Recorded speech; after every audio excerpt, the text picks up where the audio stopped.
welcome to another episode of the Destiny Truthcast. This is episode number 47. I am Lost Souls, and it is a very interesting week in Destiny, and I'm joined today by RedWingGirl 1999 as always. Glad to have you here beside me. I know you were not feeling real well today, RedWingGirl, but I'm glad you could make it today.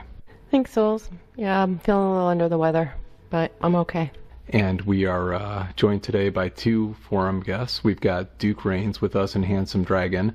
We were going to have Ali with us, joining us from the Middle East in Qatar, but due to recording difficulties, he is not able to be here, so that really sucks. We're excited to have you on, Ali, and hopefully we can get you on at another time. And Duke and Hands0meDrag0n, we'll get to you in a second. But very quickly, RedWingGirl, it's been a very I don't even know how to put into words the last 2 days of Destiny for us. Yeah, it's pretty surprising, shocking. So as everyone knows, Bungie put out the announcement on the forums that they were sending out invites to their event on the 18th, and RedWingGirl and I have been invited to the event, and just really floored us. And I just wanted to take a minute and just everyone that listens and participates to the Destiny Truthcast every week, all the guests that have been on and guests that will be on in the future, Duke, Hands0meDrag0n here with us today. It's been such an incredible experience over the last 2 years doing the Destiny Truthcast and getting to meet so many amazing people in the community, hear the stories and the personalities, get to know people at Bungie, you know, Cosmo, Deej, and this invite that we got, it would not be possible without the community. And I just want to say how just really appreciative I am of, again, just the support that you've shown in the participation and doing this every week. It really means a lot. So have you accepted that it's really happening yet, RedWingGirl?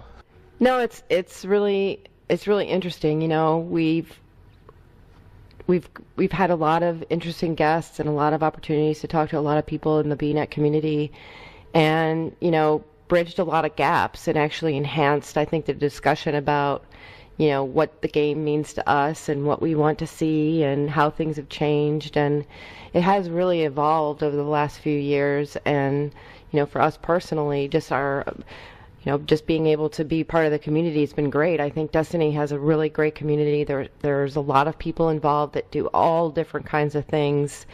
You know, whether it's writing short stories, you know, fan art, or you know, their movies that they do, and music, and you know, and then there's Twitch and YouTubers and content creators of all kinds, and it's a really big community. So to be asked to be included in some of those guests to come down to LA and see D2 and get an opportunity to play the game before release is really exciting. You know, I mean, I've put in, you know, a lot of hours, as have many people that play Destiny, and so I'm very anxious to see, you know, what they've done, what kind of changes that they've made, and, you know, kind of did they sort of follow some of the advice that we gave them on the bnet community and, you know, other places like Reddit and, you know, other people who talk about Destiny and how it affects them, and so I'm just interested to see what they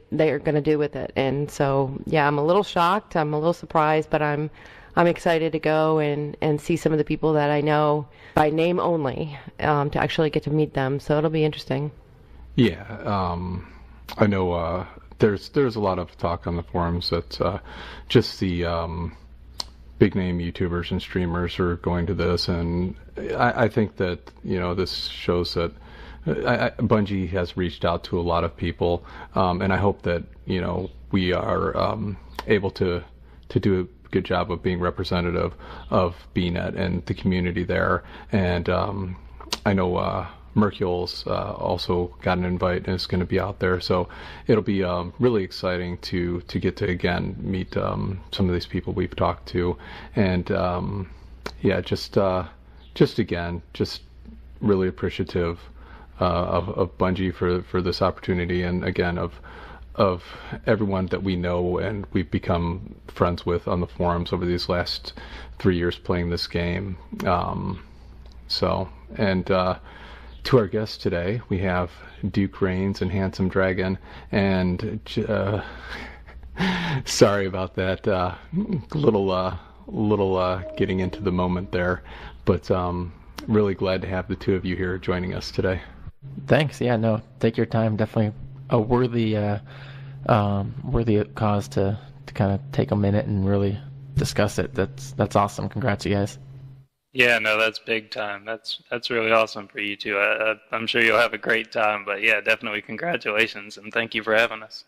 Well, thank you. And so we'll start with you, Duke. I know that we've known each other on the forums for a long time, posted back and forth in various posts, and you were a very prolific member of the bnet community posting. If you could, just tell the community a little bit about yourself. Sure, yeah, no, we have known each other quite a while over plenty of different topics, but yeah, no, I've been playing since the beta came out. Got that day one and was instantly hooked. Obviously got the game day one release and jumped right in. Hunter main for sure, although I will say I have switched over to Titan in year 3. Things nice. Too good. It's too good, can't deny it. Yeah, but yeah, no, and my relationship with Bungie has been marred by long breaks. I got the game and played it for 2 or 3 months and quit because I was one of those Forever 29 people, and it just killed me. But then I came back, and I'm super glad I did. It's been the greatest gaming experience I've had. So yeah, I love this game so much. So good. You were Forever 29. Were you playing just the one character at the time, or did you have the 3 hunters or 3 warlocks trying to grind it out every week? Oh no, I have one of each. I've always had one of each. Me and a couple of buddies that I used to play with back in year 1, yeah, we banged our head against the wall, nightfalls, raids, everything, and it just ate away at us, and then those 2 quit, and like I said, I eventually came back and found some new people to play with, but yeah, no, it was rough there for a little while. Well, Forever 29 is going to be one of our big topics of discussion as we get into the program today, because RWG had some thoughts on that in a post this week. But going back to your play a little bit, what are some of the weapon classes that you like to use? Primary, specials, heavy? How do you play Destiny? Oh, well, I've always kind of gone with the flow of the meta, of course, but meta's always been a gun that I've used since day one. It was, I think, the 2nd or 3rd exotic that I ever got, and as soon as I got it, I used it PvE, PvP, everything. That was my go-to, so I still stick with that, and then obviously sidearms being what they are right now, I try and use those as much as I can, but I do like to snipe. I'm a sniper at heart, so mainly, I'd say scout rifles, snipers, and sidearms. I don't know about that sniper thing. No snipers? Gotta hate for snipers. We have some I guess issues with snipers. No, it's just one of the most frustrating things, I think, to die to in the game. I know RedWingGirl feels the same way. So, but yeah, I mean, it just kind of is what it is. You probably won't like me very much then. Sorry. I don't mind snipers occasionally, it's fine in PvP, but what I don't like is 5 guys in the back of the map all focused in on sniping, and there's no movement. I just think it slows the game down incredibly slow, and it just annoys the hell out of me. Yeah, I think True Vanguard showed a picture once on a Bannerfall for Trials, and it was like he ran out kind of towards mid, and it was literally all 3 players on the other team were like, one was crouched in front of the other, all 3 hard scoping down that, and it was just like, really? You can take out one, but not all 3, huh? Oh my goodness, yeah. Building that Christmas tree especially in 6v6s, we've done, me and my clan have done, like, no-land challenges and stuff, and just half the clan or half the team is sitting there in the back hard scoping, and the rest are just floating around hard scoping wherever. And yeah, it can be tough to beat sometimes for sure. So would you describe yourself as more of a PvP or PvE player? I really try to do a mixture of both. I would say I'm more PvP focused now. I used to be PvE only in year 1 and a little bit of year 2. I didn't really play a whole lot of Crucible at all, and then I just got into it. Now that's really all I do besides raid. So the new meta with the special ammo and all that's gone on with it, how has that affected your play? Have you been one of the ones that's been a fan of what they've done, or has it kind of changed your approach? Yes and no. I'm a fan of the fact that primaries are being brought back into a place where you almost kind of have to use it because of the special nerf. But I'm a huge fan of sidearms. I really like them, so that has been one thing that I've liked. And I do like that people aren't, running around warrioring with shotguns. And hopefully, or the plan was to not see as many people hard scoping at the back of maps like RedWingGirl was talking about. And I think they've achieved that a little bit, but obviously you still see it some. So I'd say overall I've enjoyed it. I don't think that it's something that they should have kept as their last balance, if this is the last balance, but it's not something that's caused me as much frustration as I've seen it cause other people. So how much of the raids have you been doing? Have you been doing each weekly raid and then all of the other ones around it since the release, or are you just mostly PvP? Oh yeah, no, I definitely do the raids. I definitely do the whatever the weekly is. I focus on getting those done first, and then if I can mix in other stuff, I will. Being in my clan, we do a lot of raids, and so trying to find a group is never really all that hard. So I am fortunate enough to be able to run raids, almost whenever I want to. But it is definitely something I like doing. I'm not, like I said, I'm not a huge PvE player. I don't do a whole lot of strikes or prison or anything like that. But raids, I love. I've always loved raids ever since Vault. Fell in love with it, and raids have just been my favorite thing in the game. As much of a PvP player as I am, raids are definitely top dog for me. Did you like what they did to Baltic Glass and Crota? I did. I like the changes that they made. I like that, especially on Crota, having to do the bridge the way it was meant to be done and not being able to choose to cheese it however you would. I know personally in year 1 I spent as much time up on top of that left tower as possible trying to get up there and have the team wipe and everything. But my only complaint is I wish they had done something to make Vault a little more challenging. I feel it's really, really easy, especially Atheon. It's a joke at this point. So I wish they had done something to spice that up a little more. But other than that, yeah, I've been a fan of the changes. Would you agree with that assessment on the Vault and Atheon, RedWingGirl? I think the challenge of going the challenges that they are now, it took quite a while to get some people's head around, knowing what they should do when they get in and how, the exchange kind of goes back and forth so that everyone has an opportunity to kill an oracle.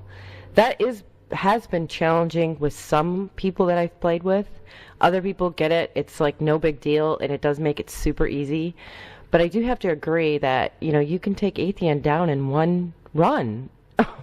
I mean, it's like unfortunate that it's that quick. If they would have continued that challenge, maybe 4 runs, although, going through the Taken King and the Wrath of the Machine, if you don't, especially with Taken King, you have to do 4 of those bombs, and it sort of gets kind of tiring having to go through the whole process over and over again 4 times, to try to get that challenge. And Wrath of the Machine almost is similar, although I know you can do it in 2, which we only did once. But when you have to keep on doing it more and more, it's people start to kind of fall apart. Mistakes kind of get made, and I think part of the challenge with the Atheon isn't so much Atheon himself, but it's more about the those stupid Gorgons, that will take a team out if you're just not supplicants. Prepared for it. Yeah, supplicants or something. So It is challenging, but I agree. The whole Atheon thing himself is sort of, easy to do. Yeah, and I think going to when you take out the challenge mode, it's been really surprising to me because we've done so many raids. Like we've done probably easy 50 plus the last 5 weeks. But yeah, I was really surprised at how easy Vault is when you're not doing the actual challenge mode and just burn through everything. I would agree that they're not the, I guess, most difficult raids now, but personally, like, I prefer that over, like you were mentioning, RedWingGirl with Oryx, where, like, with Oryx, there's no way you can get a, badass team in there and take them down in 2 cycles. Like, you have to sit there for all 4 cycles, and it can get a little tedious. And if you have, one slip up during the 4, and, one person doesn't get their knight and detonates the bombs, then that's, do it all over again. I like that you can, like, for me, the Vault of Glass and Crota, and even Axis, why they're my 3 favorites for the raids, is they're fun, they're action-packed, and if you have a good team and you communicate and coordinate, you can be done with it in 45 minutes, an hour. But that, I know, at least for our team, that Atheon challenge, when we were still learning it, like, if you were not communicating perfectly and getting the guys in and out as they should, that took us, I think our first time to complete it took us 5.5 hours. And like, the more we did it, we got better with it and stuff like that. But then if you go and do an LFG group and try to do that challenge mode, good luck, because that communication's pretty tough to do with just a pickup group. Yeah, that and Wrath of the Machine, I think, is the most brutal takedown of communication of teams. I mean, I don't know anybody can do it in LFG, although I know people have done it, but man, that raid is brutal. Well, before we get into the Wrath, because that is another topic that I want to discuss in this week's episode, let's hear a little bit about you, Handsome0meDrag0n. You are a fellow podcaster. You are a member of the Destiny Lorecast, and just tell the community a little about you. Yeah, awesome. I'm on the Destiny Lorecast now. A lot of people still know me from when I was on Ghost Stories, and just kind of had different views of the future for the cast, and so I kind of went my own way, and I teamed up with Anon Pig, Mythos Mike, who does a lot of lore write-ups and stuff for Planet Destiny, and then we brought on Purple Chimera, who does all of the the descriptions on the topics for Ishtar-Collective, and so we all teamed up, and we wanted to focus a little bit more on, still focus on the facts of the lore, getting the stories straight, but also have fun with it, get the fun theories out there. And that's kind of one of the things that a lot of people get excited about with lore is, they'll read something in the grimoire, or they'll hear something in the game, or see a picture of something, and then they'll craft an idea of what it could mean. And formulating those theories and those ideas is, I think, what's important with the lore, and keeping it fun, keeping it fresh. And, there's boundaries, and you don't want to go too spin-foily, and you don't want to go too crazy, but, when it starts kind of becoming like a chore, and like you're a librarian going by the book, it kind of gets a little boring, in my opinion. And so that's kind of what we wanted to focus with the Lorecasts. Keep it fun, keep it fresh. And yeah, so it's doing a little streaming now as well, and so that's been a little different. I'm not used to just talking nonstop. I'm used to kind of having a show notes going in that and talking about it, but so trying to keep people entertained live has been a little interesting. So, before I get a little into the lore, let me ask you, where can people find the Destiny Lorecast and find you streaming if they want to look you up? The Lorecast is on, you can find us on iTunes. Just type in Destiny Lorecast. We're also on SoundCloud.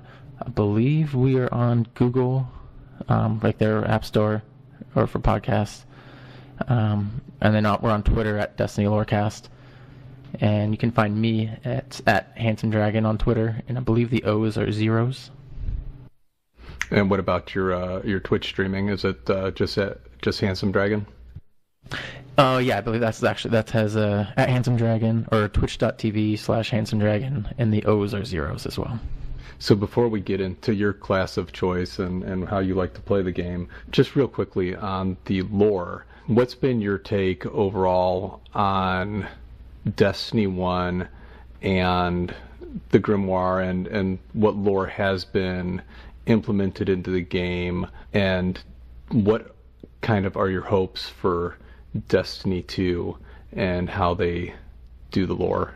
The main thing for me is, you'll hear a lot on bnet, on Reddit, Destiny doesn't have a story. There's no story in Destiny. And that's not really true. They didn't put a story in the game necessarily, but if you read the Grimoire, if you read a lot of the flavor text, even on the weapons and armor, the quest steps, there's a lot of lore in the game, a lot of story in the game. So going into Destiny 2, I hope they continue to write great flavor text for weapons and everything, but also that they implement it a little bit more with the NPCs in the game.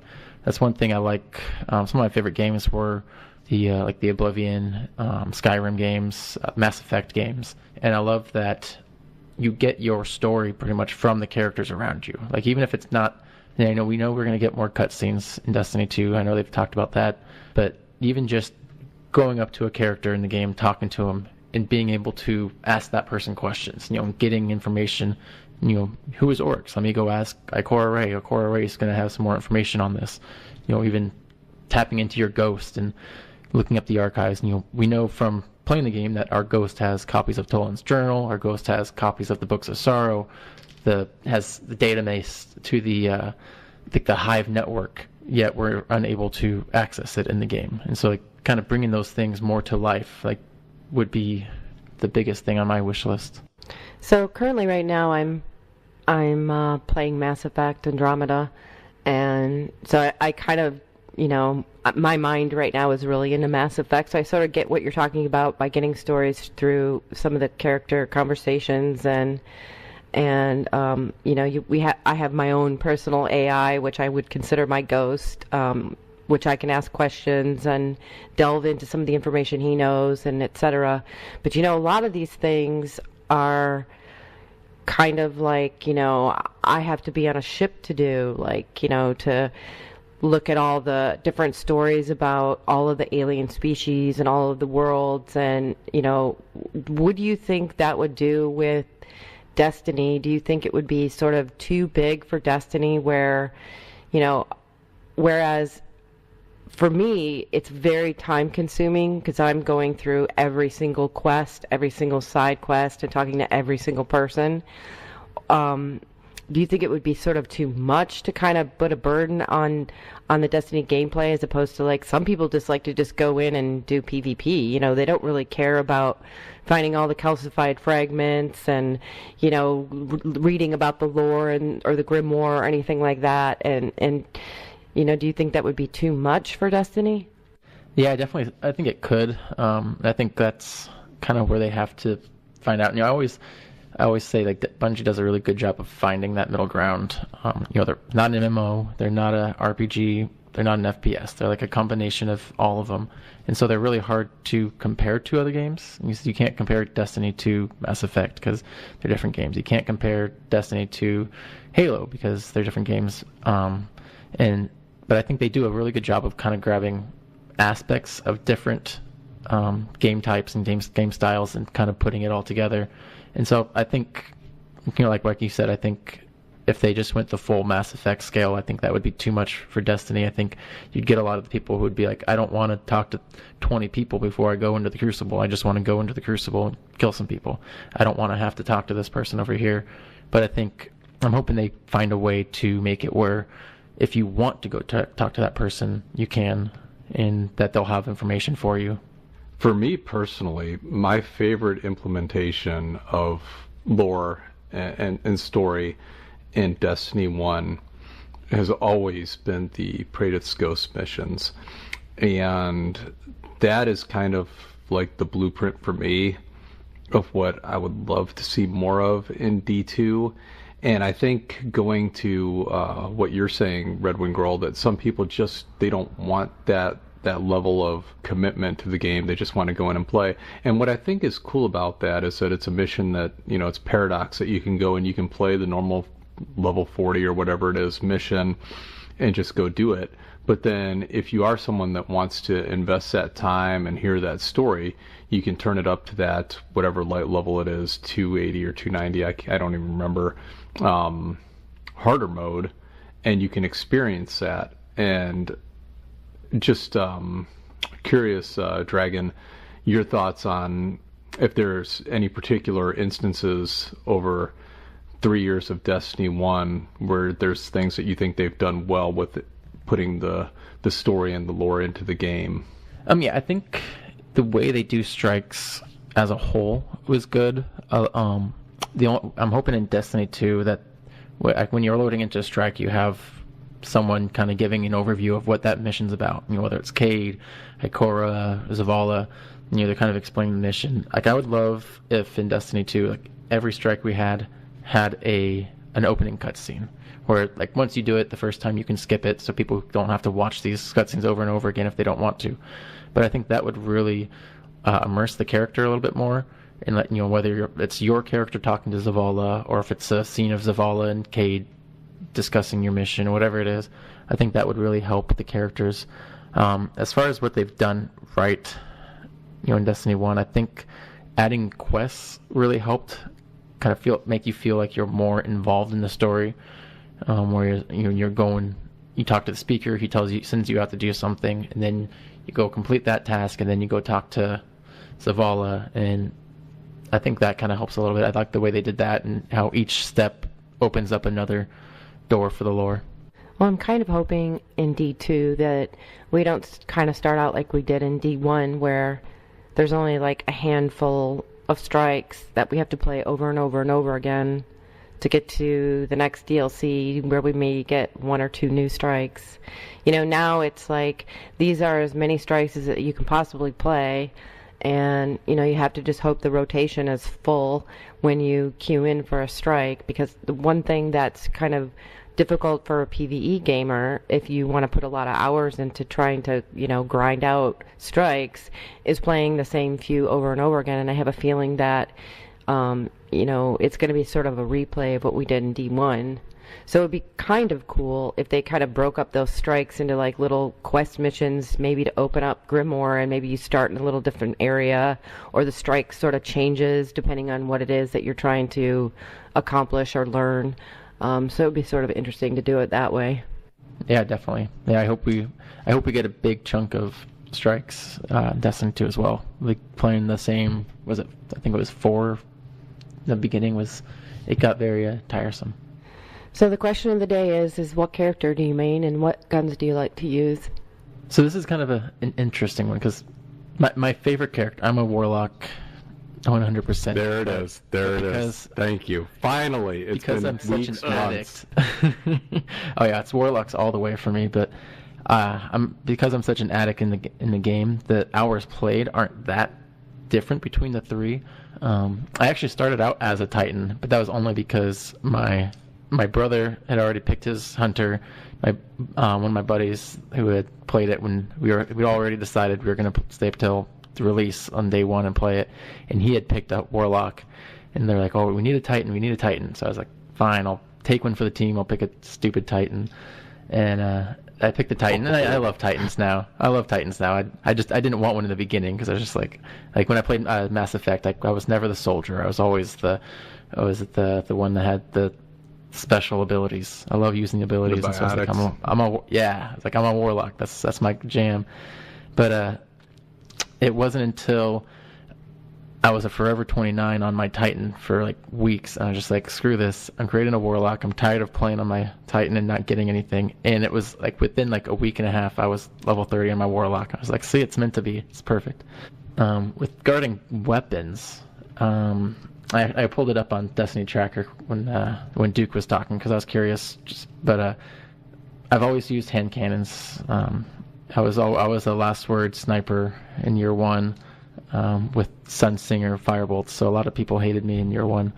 But I was just looking at my top 2 weapons. So it's number 1 is hand cannon with 18% of my kills, and then it's sniper with 13%. So I was like, yeah, that sounds about right. But I like mixing and matching. I like using a bunch, especially now that the meta is pretty much open to any weapon that you choose. I don't use hand cannon every game. Like I played last night and started out with minor multi-tool. Then I went to my PDX for a couple games, messed around with the exotic auto rifle for the Titan, and then I went to hand cannon after that. But I like playing different guns, seeing how each one is better in different circumstances. But sniper is still I run a lot of no-land sidearm now in the current meta. That's been pretty fun, actually. So, have you ever been a fusion rifle user, or has it always been the snipers and that? I was a fusion rifle user for about, I want to say, probably like 2 weeks after when Crota first dropped. My first run through Crota, I got the Light of the Abyss, and I took that into Crucible, and I was just destroying people, and left and right, like they couldn't touch me. And I got my first Unbroken use. I think I got 14 kills with my fusion rifle, and like maybe 1 with my primary at the time. And then it was like that next reset, or next Tuesday, they put the patch that like killed fusions forever. And I was just like, God dang it. So have you been doing any of the raids? Yes, very much. I'm one of those. I'm the unique Destiny player. Like I love PvP and PvE equally. Like if I get on and someone says, "Want to play trials?" Like, yep, I'm down. Someone gets on. If I get on, they're like, "Hey, let's do a raid." Perfect, I'm down. And we did.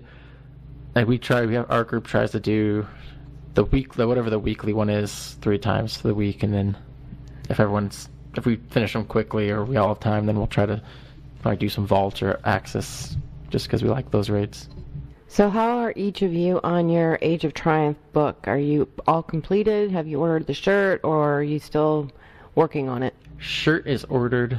I got 100%, and right now I'm just working on like a complete 100%, trying to unlock everything. I think I have 7 nodes left, and then I'll be completely finished. What about you, Duke?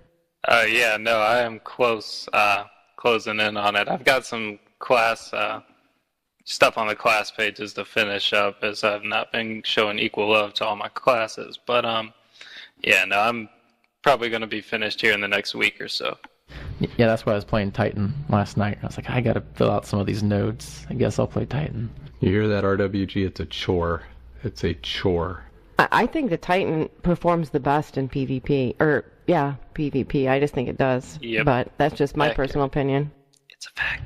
I would say if someone's coming in like without really any previous experience, I would suggest them to use the Titan. I think it has the potential to be the most powerful.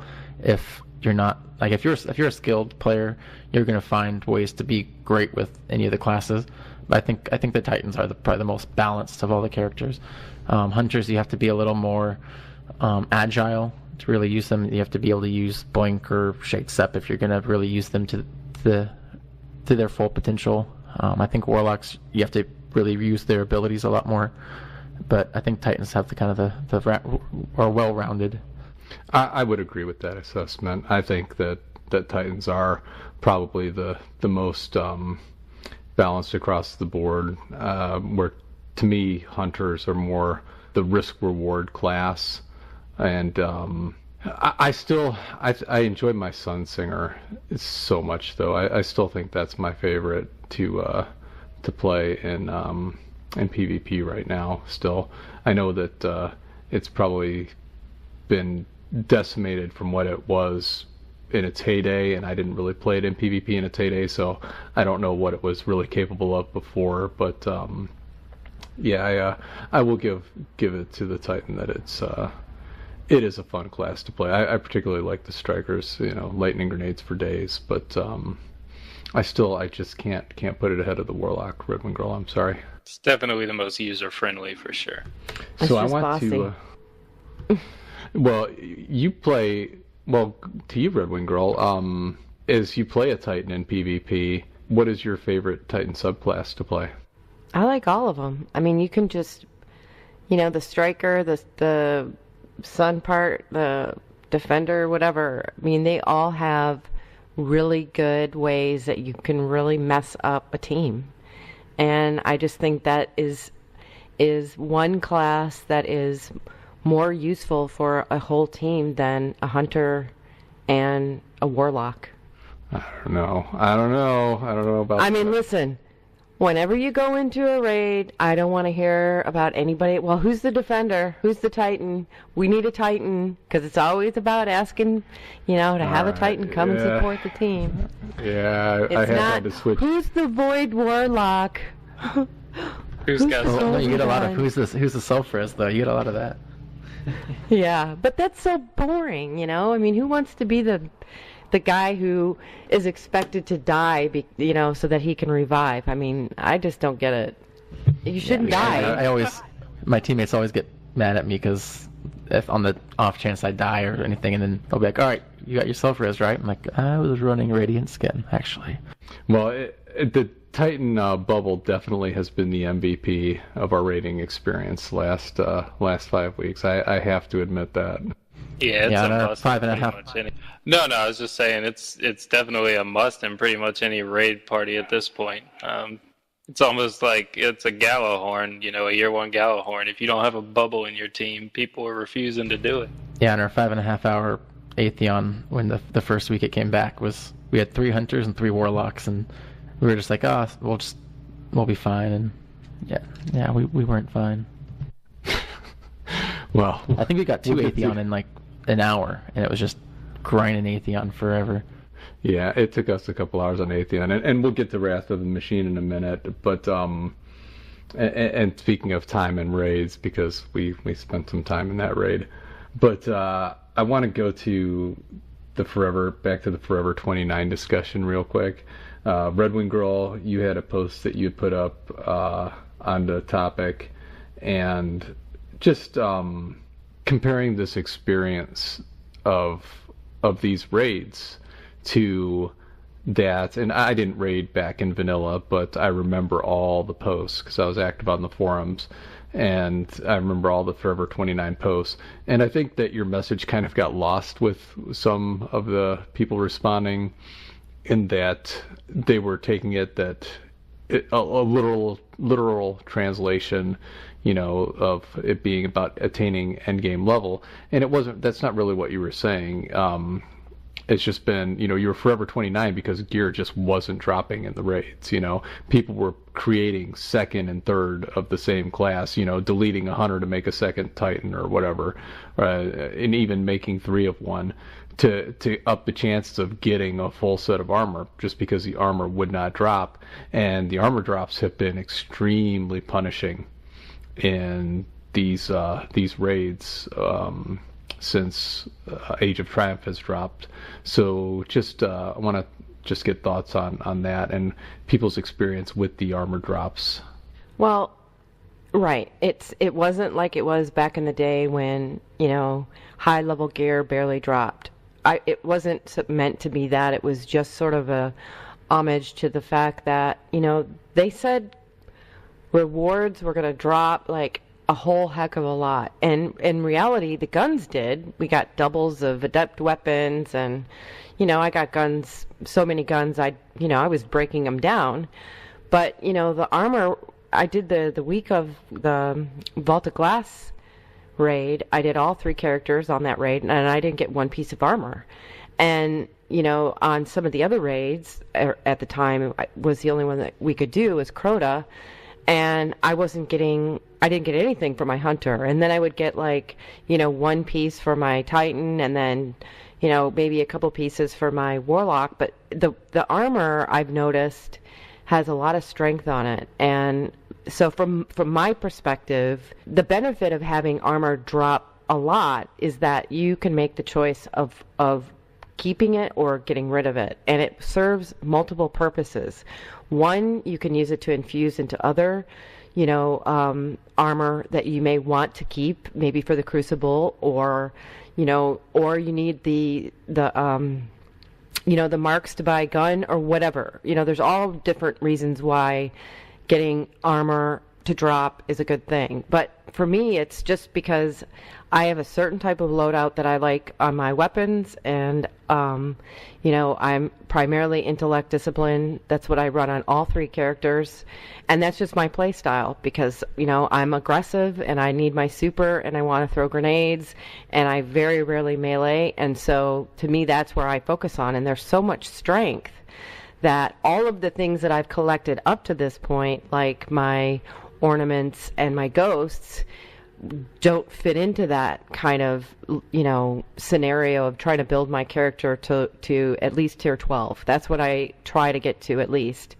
And so I'm just disappointed. But that process, though, after the 4 weekly rotations, a friend of mine ran into this issue, which I wasn't aware of, but apparently there was a lot of other people already complaining about it, that you're only allowed to have 40 ornaments at any one time, 10 on each character and 10 in the vault.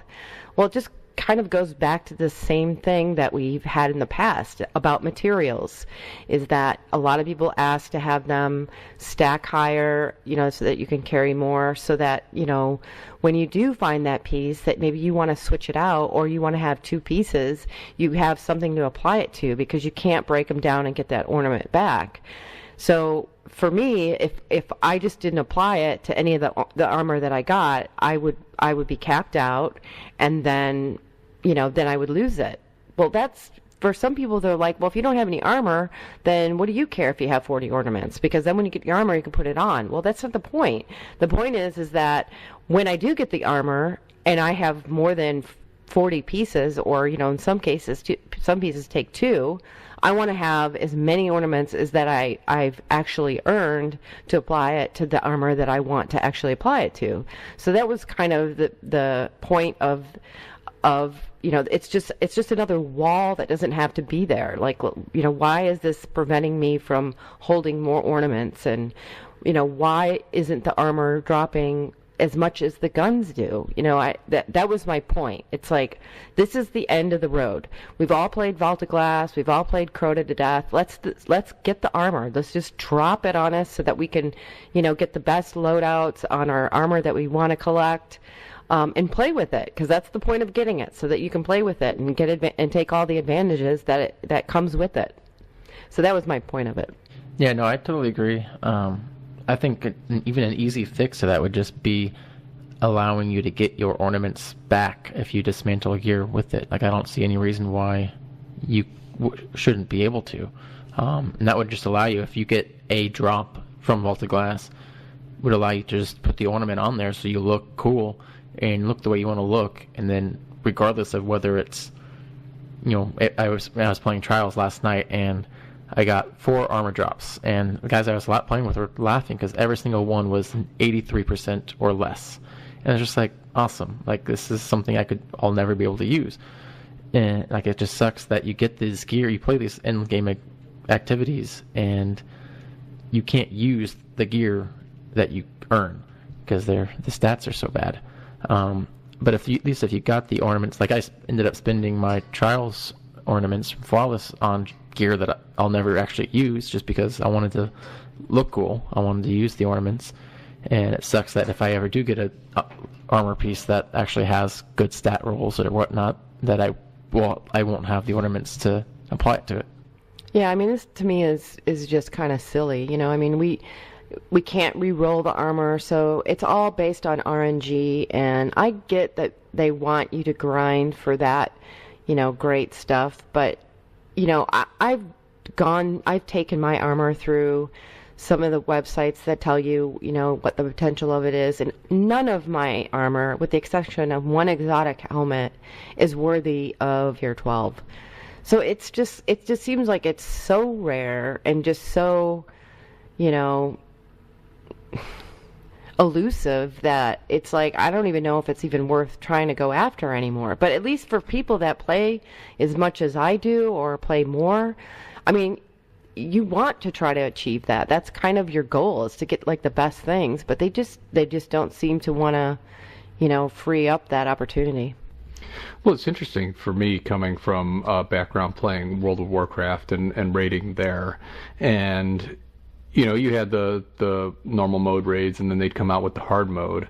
And, the hard mode in World of Warcraft was something that, I mean, it was the dedicated raiders that were doing that. And, you'd see them in the social areas wearing that gear that dropped, and it it was the highest level content in the game dropping the best level rewards. And we were discussing within your post, one of the things was the whole tier 12 thing. I mean, to me, and there was discussion on this, I think that the hard mode raid should be guaranteed tier 12 drops, personally. I agree. Yeah, I think that if it's hard mode, and particularly for the challenge, like the time that we spent in Wrath of the Machine, and Atheon on challenge mode the week it came out, and Wrath this week, I mean, if you're doing, that level content, and then you get a reward that, again, as you said, RedWingGirl, all you've gotten for the last, I think, 6 months is strength on gear. I mean, it's just ridiculous. Every time that something drops, it's just strength.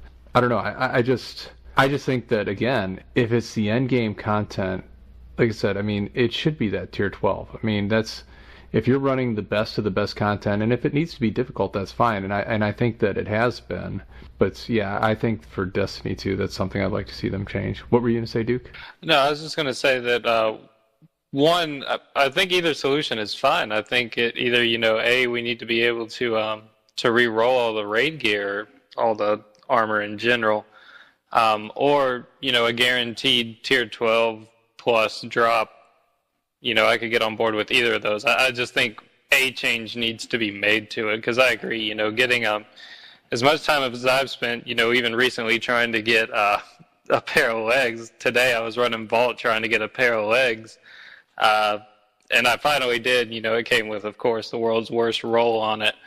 And it's just disappointing. You spend so much time trying to get something, and you finally get it, and you're a little excited, and then you check it, and it's just kind of, very underwhelming. So I agree that, it just needs some kind of change, and both of those ideas I think are perfect. Have you been able to put together any full sets, Duke? Not in year 3. I'm one piece away on 4 sets. I know I need 3 pairs of boots, and then I need 1 helmet. But back in year 1, I had them all. I had all of Crowdoll, all of Vault for all 3 characters. And I had all of that, but after that, I kind of stopped collecting it. I've got the full Wrath set on 2 of my characters. That's it. That doesn't count. We've had the full sets for 6 months. Yeah, I got the Vex legs for my hunter finally after I think 6 attempts, and it came out at 91% with sidearm auto loader. I'm just like, are you kidding me? It's completely unusable. RedWingGirl, how many full sets have you been able to put together so far? I have full set of all 4 raids on my Titan, and my Warlock and my Hunter have partial pieces from all 4 of the raids. Yeah, I've got. I don't count Wrath because that's those sets we've had, but of the new sets, the only one I've been able to put together is the Vault set on my Titan, and the only set I really want is the Vault set on my Hunter. And through 4 runs, 4 weeks of it, I'm running it on my Hunter. I've only gotten the cloak and the chest piece so far. So yeah, it has been punishing. And going to Wrath of the Machine, RedWingGirl, we had a hell of a time in that raid, didn't we? Well, that's because I hate that raid, and we never played it, and I never did the challenge, the last boss challenge. So I had to learn it and maintain it with a team that didn't know it, with the exception of one person, 2 people who basically showed us how to do it. And so it was, it was tough. It was really tough getting through it because, I consider myself a halfway decent PvE gamer, and I am definitely a raider. But, communication with my particular team is kind of intuitive. So the people that I generally play with a lot, we don't talk a lot because we all kind of know what we need to do, and everyone is very focused. So that sort of was a big change for us as a group to try to, make sure we understood what everybody was doing. And, you know how it is when you're doing that stupid raid. But it's just, unforgiving. I mean, for me, the thing wasn't so much the slamming of the plate and jumping on his back. It was those two things, if done incorrectly at the same time, you're basically screwed. And that was the part that bothered me the most, is all that work and then you'd have to wipe. That bothered me. Yeah, just the timing of it, and everything had to be so precise. And real quickly, I want to say Touchdown FSU listens and participates, and we were running those raids. He helped us get through there, and want to say thank you, Touchdown, again. It was cool running that. I know we spent hours in there, but I appreciate that you helped us achieve that challenge finally. Yeah, he has the patience of a monk. I couldn't do it. I mean, he would just be like, okay, wipe, go ahead, wipe. And it would just be like pulling my hair out of my head, and he would just be like cool and calm. Okay, we're just going to try it again. And I would be like, fuck this raid. I don't want to do this raid anymore. I hate it. Just one more time. And he was very patient. Yeah, we spent a lot of time in there, but we did do it. That's how I felt the first time running it. I was just like, all right, I did it once. I got the ornament. I got the emblem. I don't need to do that again. And that was when the challenge mode first came out. And then when it came out, they brought it back out for the Age of Triumph for the weekly raid. I was like, all right, I'm gonna do it again, give it a shot. And so our team just really focused on, on the communication part. We kind of looked at it the same as Atheon. And it was just like, that part's only hard if you don't communicate. Like, even if you're tired, even if you're annoyed that you've had to wipe 6 times, just focus. Just communicate everything you're doing, everything you see, and it made it so much easier that second time. We ended up doing 3 clears, I think all the way through in just probably 2.5 hours maybe, and it was just I was mind blown. I was like, I can't believe we just did all 3 raids just like that. But I've actually now that I've done it a few times, it's probably my favorite challenge of all the raids. Is the Axis Slam, because it's the most satisfying when you complete it, and that's one of the feelings I love getting. That was what I loved getting in year 1, when you would take down Atheon or take down Crota before everyone just pulled out their cable, but when you would do everything legit and you just had that feeling of accomplishment, and I felt I get that same feeling whenever I do the Axis challenge. Yeah, I still hate that raid. I really I just don't want to have anything to do with it. I did it 3 times for all my characters, but if I never have to do it again, it doesn't bother me. I love that raid. It's my second favorite raid. Mine too. Actually, probably tied for first.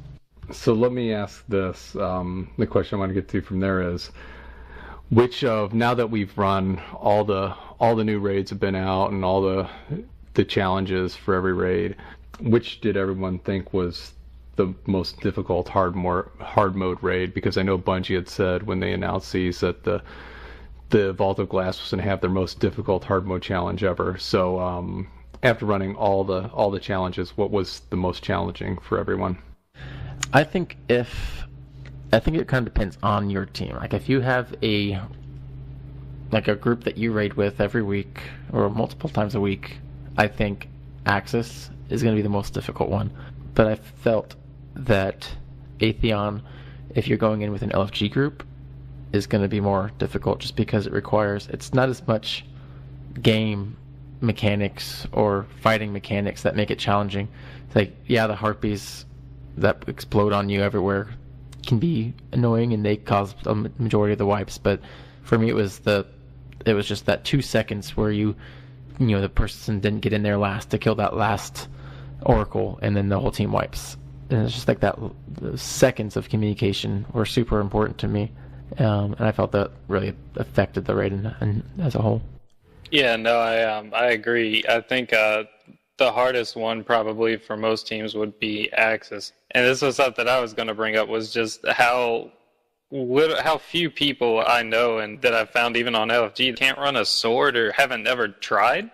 And not that they couldn't, but, have never done it before or super inexperienced doing it. And it was really odd because, we were going to do that, and obviously we were doing the challenge mode.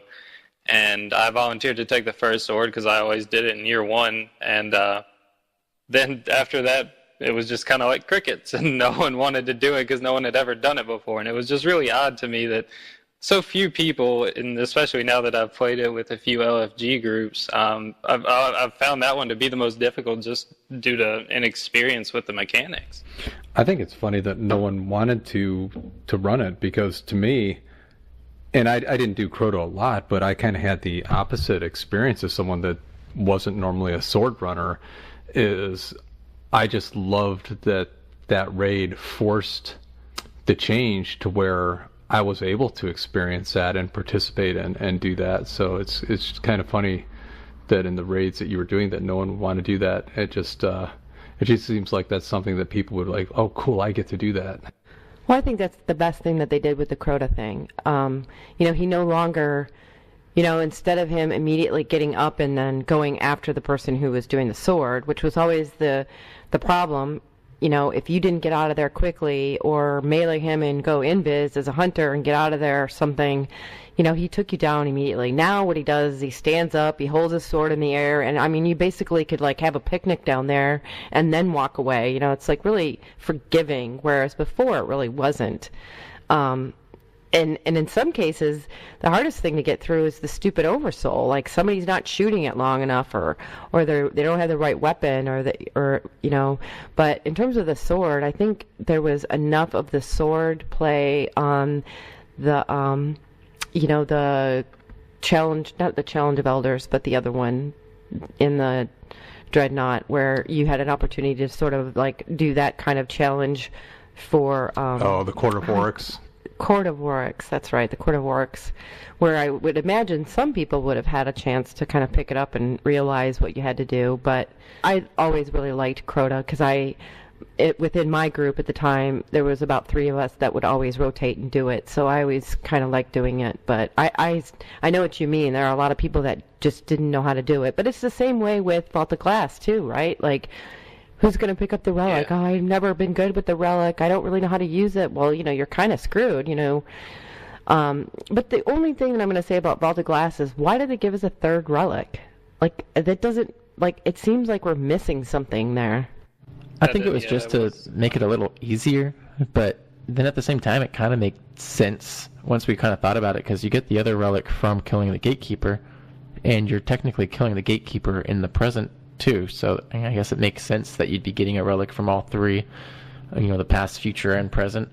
But I think overall it was just, I remember they talked in the reveal stream, they kind of changed some things to make it a little bit easier. They shortened the time on Oracles, so you're not going 8 rounds. Yeah, that was tiring. Yeah, and I think that was just one of the other changes they did, where it's just if you weren't able to get in, kill the Gatekeeper quick, and grab that relic, that could really put teams or set teams behind. So I think it was just making it easier. With the sword, though, it's kind of funny that you were mentioning that, because I did a raid Tuesday night, and it was just me and one other person from our clan that would normally run it, and so we went on LFG and got a group, and we got 2 Crota fine. We did the challenge on the Death Singer, no problem. We get to Crota, and I was like, okay, I'll run sword first. Go through, get him down to a little less than half. So I was like, sweet, we could probably do this in 2. Who's going next? And it was just silence. And about 10 seconds go by, I was like, anybody else know how to run sword? And someone was like, I tried it once, when Crota first came out, and said I would never do it again. I was just like, oh great. So it took so then we had one person go first. We ended up wiping the next round, and it probably took us 45-50 minutes just for one clean rotation with the sword so then I could grab it the second time. I was just like, all right, I guess a lot of people still don't know how to run sword. Cool. I know how you feel, definitely. So after 5-6 weeks we are into Age of Triumph, how would everyone, I guess, say it's held up, and how do you think that it's something that will keep you occupied until Destiny 2 releases, or do you see it kind of tailing off now that we've been through a cycle of all the raids? I think it holds up if you were already a fan of what the game was. If you were already a fan of Destiny and you had been a long-time fan and you were a loyal player and you had been here through, DLC after DLC, balance patch after balance patch, if you're one of those people, I think it'll last for you. And personally, I am, and I really enjoy it. I love running all the raids. I personally love running trials. And I think that if you're one of those people, it can hold up for you. If you're someone who is looking for new content or looking for a reason to come back, for something fresh, I don't think it'll last as long. I think it would be more of a flash in the pan at that point for someone like that, just because it's not anything that's, super new or super different. It's all kind of old stuff, but it is, treasured content that I love, that I'm very happy is back. And so for me, I think it will definitely hold up, but for some, probably not. Yeah, I agree 100%. I know for me, it took me away. Like I've always been a Mass Effect fan, and I've been loving the time I spent in Andromeda so far. But I stopped dead cold as soon as Age of Triumph dropped, and I haven't turned Mass Effect on since Age of Triumph came on, and I'm still, if I turn on the Xbox tonight, I'll be looking to play some trials or do some raids. I think it's done a pretty good job of kind of holding that interest, but at the same time, I have a buddy in my clan who he comes back and he's there for the first run of everything, and then he gets all the drops and he's like, all right, call me when Destiny 2 comes out. What about you, RWG? Yeah, I was going to say I have a friend that's sort of the same way. He did the raids with us in the beginning, got most of the armor where we got nothing, and he's like, okay, well, I guess I'm pretty much done with that. And but I am in the same boat, like for me, it's all about the raiding, and I'm just thankful that there's so much PvE stuff to do now. If you really like PvE and you have a clan or a group of friends, that now there's really a good reason to go in there and play. I haven't played hardly any PvP because it's just, for me, there's nothing else to gain. We just had Iron Banner a few weeks ago, and I got one character up to 5 just so that I could get that in my book. But, we don't really need anything anymore. There's no real reason. There's nothing new dropping for that, and I just kind of felt like, PvP is kind of a mess. It's just so laggy and frustrating for me that I just don't really like to play it anymore. Well, it's funny for me. Like the things I want is, I want that Hunter raid set from Vault of Glass, and I know I was telling you the other day, RedWingGirl. Again, I didn't raid your one, but the first time that I distinctly remember this, that I ever saw a Guardian in the tower. And I said, holy shit, what are they wearing? And the first time I ever inspected another player to see their gear was someone wearing the Vault Hunter set, and they had the Achilles shader on. And so it's been...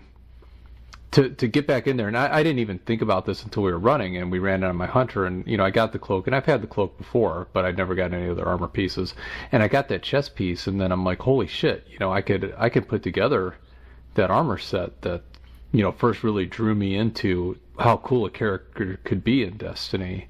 And so hopefully it'll drop, but beyond that, there's the adept version of the Chaos Dogma, which you got. Oh yeah, RedWingGirl.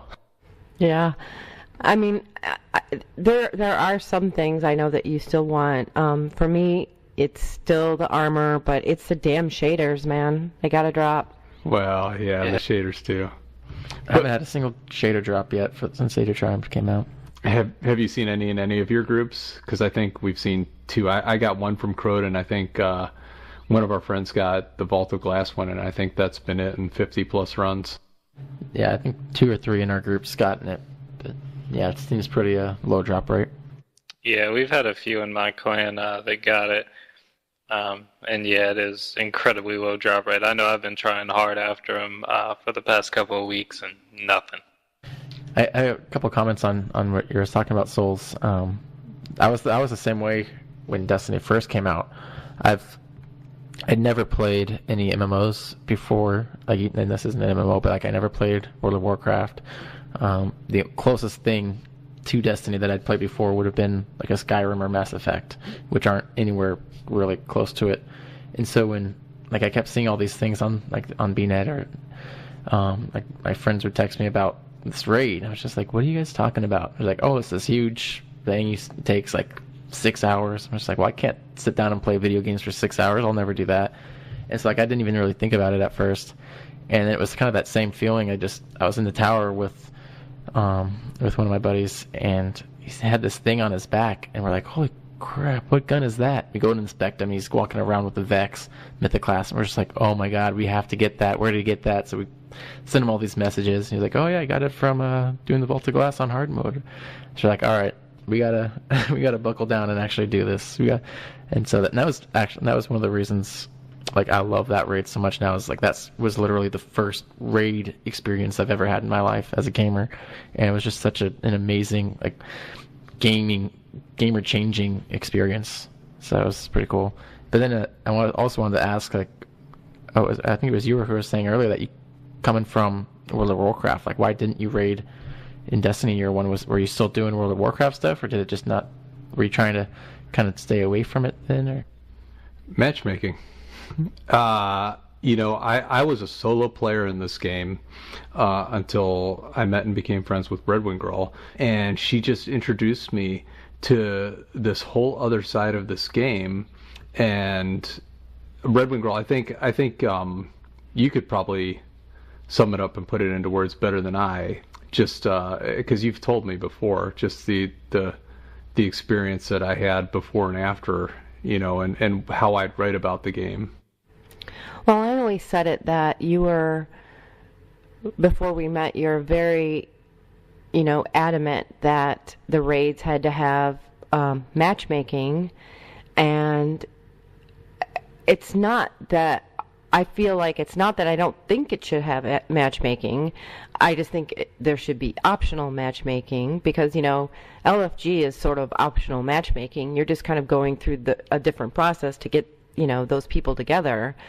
But, my point is you can't just throw people together and hope that you're going to get a good result. And as we played more and more and more, I think you understood that, especially with Taken King and how important it was that everyone had to have a function and you had to communicate. And, there's just so many elements that just required some teamwork that it just opened up the world to you in a different way that you weren't really understanding before.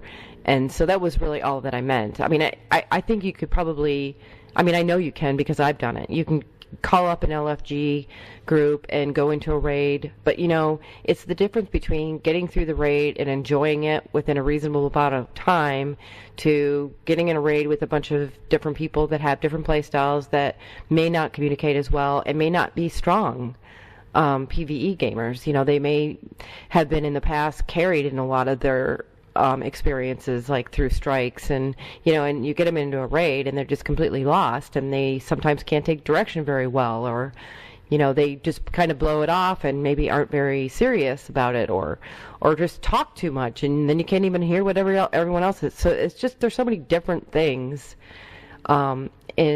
in matchmaking, and why I agree that it shouldn't just have default matchmaking like it does in the strikes and raids. And I think that part for you kind of changed your view on it. Well, going to the World of Warcraft experience, I played for, I think, I want to say like 7 years World of Warcraft, but I did the experience in guilds, and I did the experience playing as a solo player. But one thing that was an evolution in that game was that they did it was originally, you were raiding with a guild, or you were getting into social chat in the social areas and posting, looking for whatever raid, or people would post looking for 3 more or whatever, but it was all built within the game. And then within that game they built in LFG functions for first their dungeons, which are like the strikes in Destiny, and then for the raids themselves. And so when it came to Destiny, in Year 1 Dragon, I did a couple raids. I did the first one I ran was Atheon on hard mode, where I just met up with a group that we ended up teaming together in the Crucible, and it was actually a team that was running the bubble strat where everyone had the infinite supers, and we were doing that for about an hour, and it was fun. And then they said, let's go do a raid. You guys want to join? Just go with us. So we did. We went and did Atheon hard mode, and then we did Crota hard mode and a Crota normal. But the whole, going and getting on an app and going outside the game is just something that didn't interest me. It seemed like a lot of work to play the game and wasn't built in and intuitive. And, again, as you said, RedWingGirl, once we started playing, you see that it has to be the optional, but I think that there's some middle ground, I think, and for Destiny 2, and I hope that they can find it, because the tools need to be in the game to connect with people. It's such a socially driven game, and it's the pinnacle of content in the game, and so few people have experienced Destiny raids and completed them, and it's really a shame. And so what the solutions are, I've always favored the Gears of War Perfect Dark type system with the private lobbies, like they're doing for the private matches, where you could just, once you have your team for a private match of 4 or 5, you can queue for the game to fill you in the others and then go do whatever activity. I think that's the way I would like to see them go, but I just hope that there's something in D2 that enhances the experience and gets more people to experience all the content in the game. Yeah, I think they definitely have to do something with matchmaking. I agree 100% kind of with both of you that regular just matchmaking as we know it, like that how we have it with PvP, would not work for PvE. And I think it's bad enough doing heroic strikes with random people. Doing like a raid or in-game PvP, it would be infuriating. But then at the same time, like, you gotta, for how many people that it might help compared to how many people are going to be completely turned off. Like, if you do it and have a horrible experience, you just won't do it again. Whereas other people, if that's the only experience they can get, they might enjoy that still more than playing solo the whole time. So you kind of have to look both sides. But I'd love to do, if they had some sort of LFG in the game. I know you guys are both on PlayStation, correct? RedWingGirl and I are on Xbox. What are you on, Duke? Oh, okay, you guys are on Xbox. Have you guys used the Xbox LFG that they just brought in at all? We have not. I've seen it. Actually, King Nis was, when I was on yesterday, he had one up looking for people to run Crota, and I have seen that function.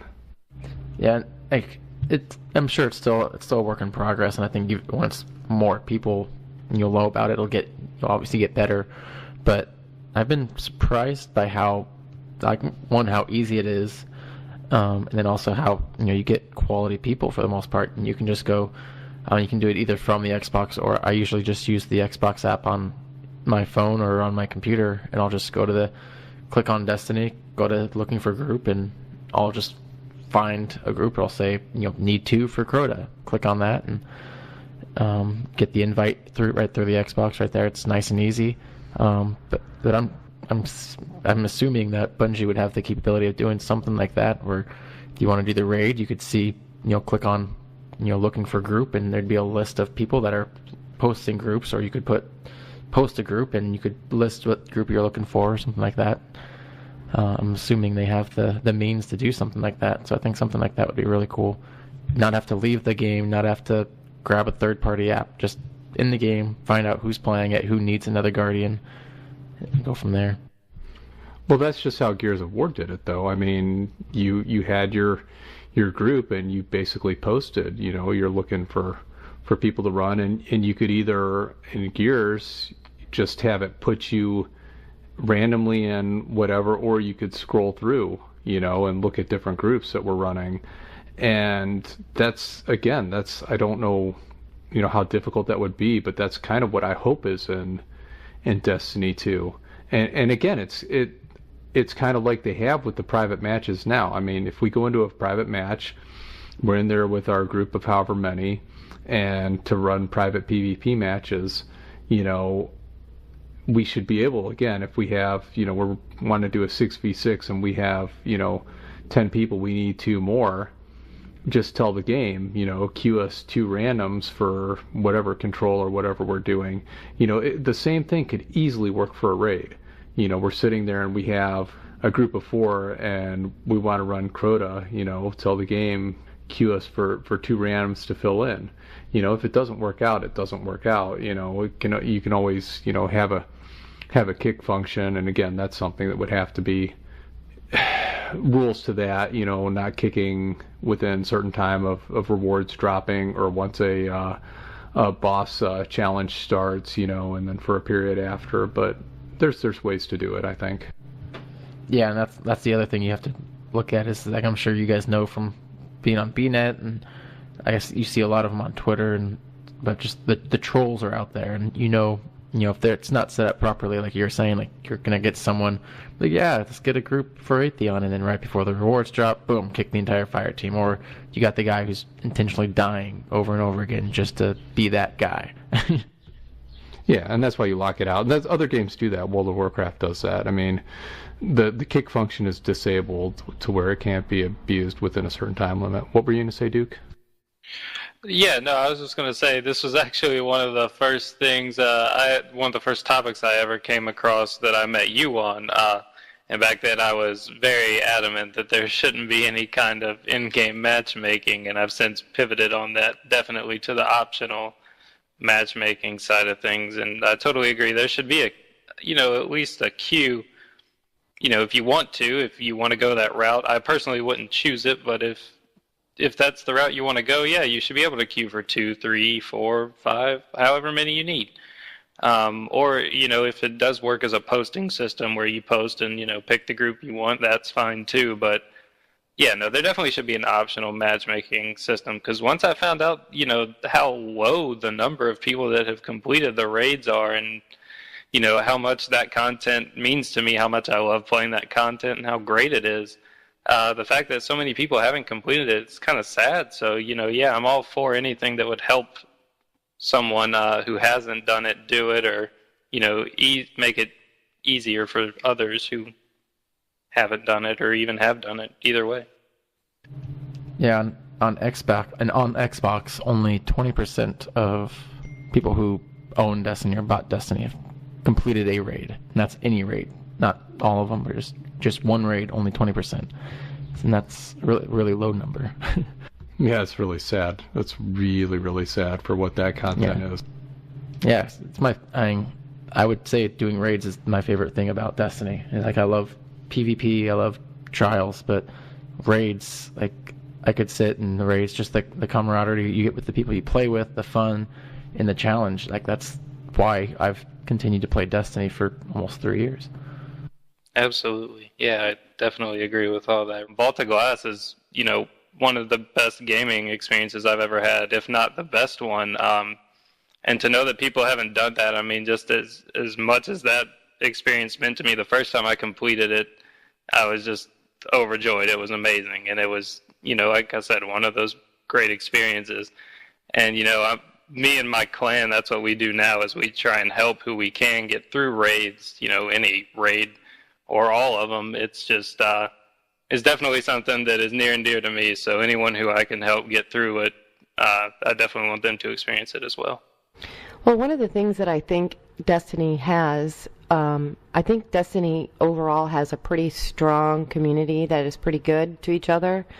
And one of the things that I'm hoping in some of the social areas in D2 is that we have proximity chat or some form of being able to communicate a little bit more so that you can maybe have these, conversations in a tower and, hey, you want to come to do a raid with us, if they're not going to have a queuing in system.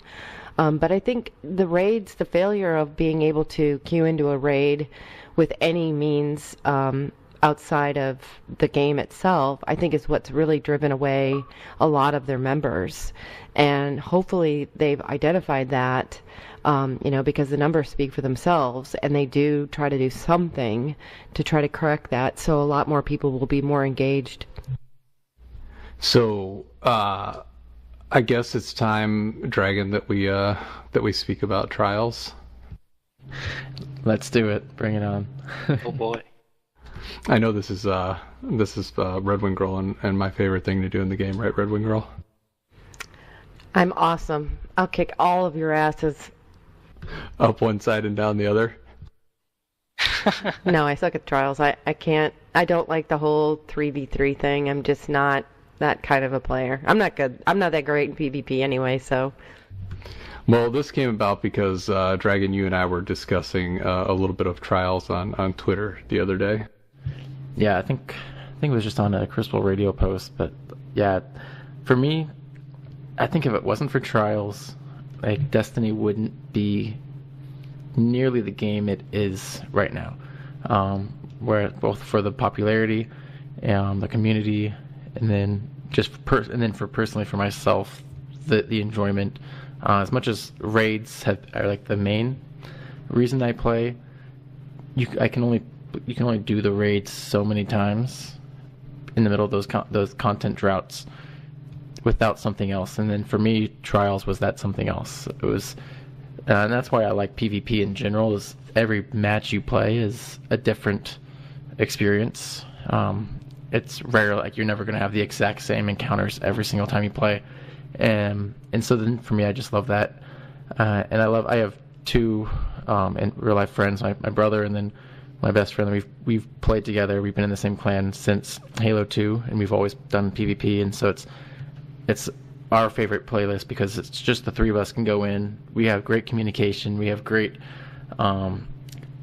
chemistry together, and so we can just go in, the three of us. We don't have to worry about three other randoms doing something else. You can just focus on each other, do our thing, have some fun. And if we lose, we lose. If we win, we have a great time. It's awesome. Yeah, I love trials. Yeah, well, it was in response to Crucible Radio, and I had asked them, is Trials the single worst game mode ever added later to an existing game, was the question. And I said, no. I was like, wait, I can't tell if this is sarcasm or not.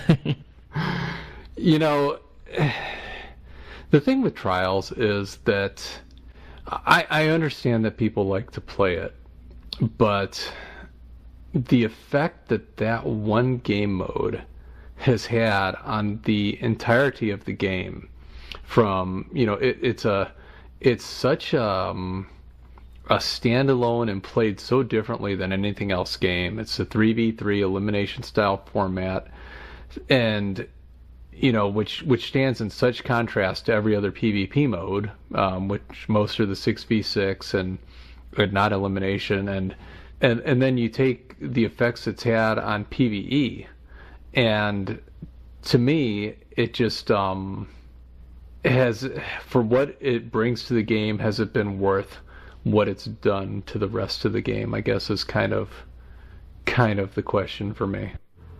Well, I mean, I think they dumbed down PvE because of Trials. They had to make the encounters less, they had to reduce the difficulty of them. It used to be, like I said a few weeks ago, we did the Taken King raid, and I hadn't used the Quillums machine gun since then, and so that was a long time had gone by since I had done that raid. And I just kind of intuitively remembered how much ammo I used to have on that, and then went back to it, and it was almost nearly cut in half. And, you know, you see that the same thing with the sniper, you know, the ammo drop on that, and then, you know, the flinching, trying to get out of the aura and snipe that last night, and just not being able to basically even almost snipe the stupid night because you're just, you know, flinched so bad.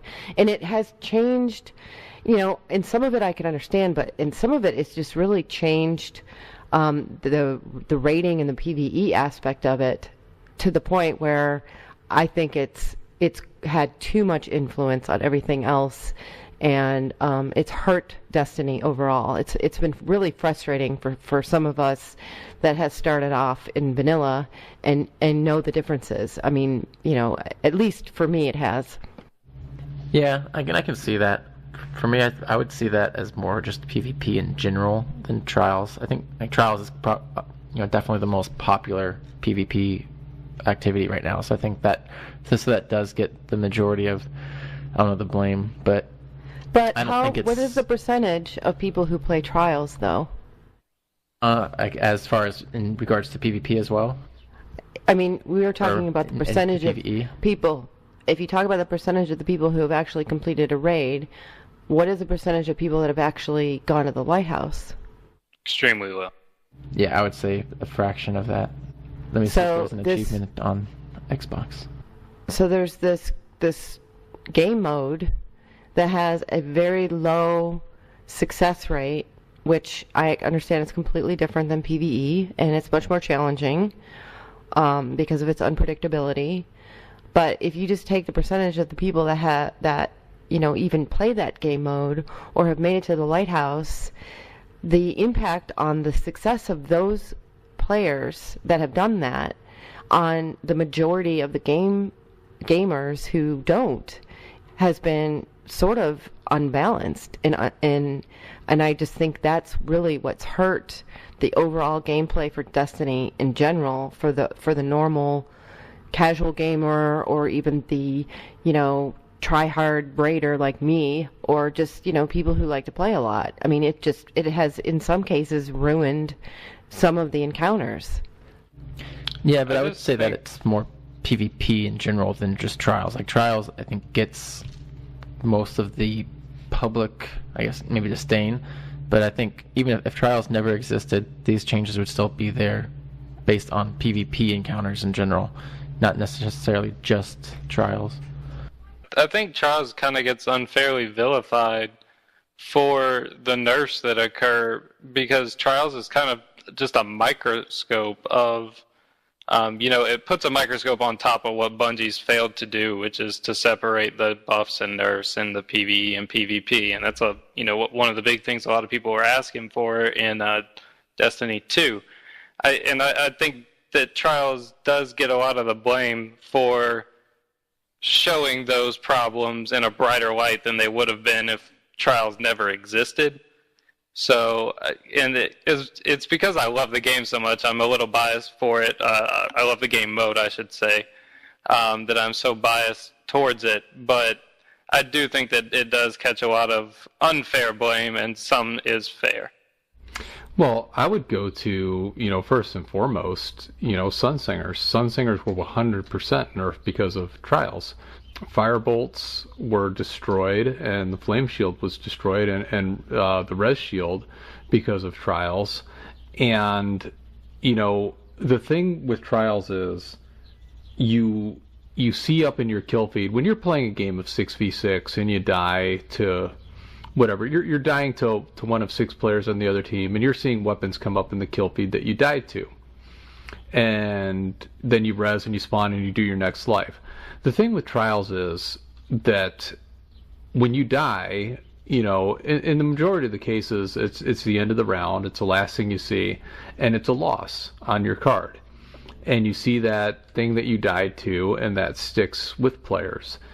And you play a team with 3 Sunsingers, and they throw 3 Firebolts at you, and everyone died to a Firebolt. Well, Firebolts are OP. you go to the rest of the game. Firebolts were not a problem in any other PvP mode. I don't care what anyone says. They were not. Sunsingers were nowhere close to OP in any other. I don't think they were a problem in any mode, but I think they were just as much a problem in sixes as they were in trials. And that's from a year one Sunsinger throw double firebolts in your face every game player. Yeah, well, I didn't see them in sixes occasionally, but I don't know. It's just it's such a microscope that it puts on like things. Like raids. Like if you have trials is very like you have to go in with a specific mindset. Like if the three of us are running Nightfalls, we can mess around. I might run Necrochasm, fusion rifle, machine gun, and throw on a double sticky Sunbreaker and not really care.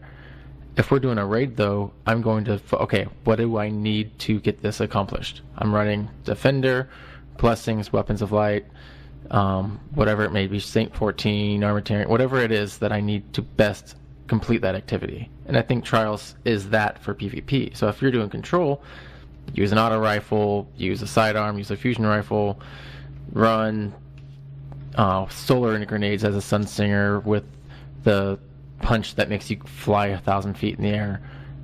So you're not going to be seeing the meta weapons or abilities as much. Whereas if you're in Trials, you use what you have to use to win, because that's the point of Trials. You get 7 straight wins, you get the ultimate rewards. If you lose, you're eliminated. And so you're seeing 3 Sunsingers all using firebolts, all using last word sniper, and so it highlights it more than you would see in normal places. I think that's the reasons there. But again, and 2 things there. One, going to the loadouts and to raids, that's something that you see in Trials. When people are flying in, they're inspecting, what's the other team got equipped, what are they playing, which you do not see in any other aspect of PvP. You don't go into a control match and hear people, oh my god, we're facing, 3 Sunsingers and 2 Strikers and a Defender, whatever, Your clan doesn't do clan wars, does it? No.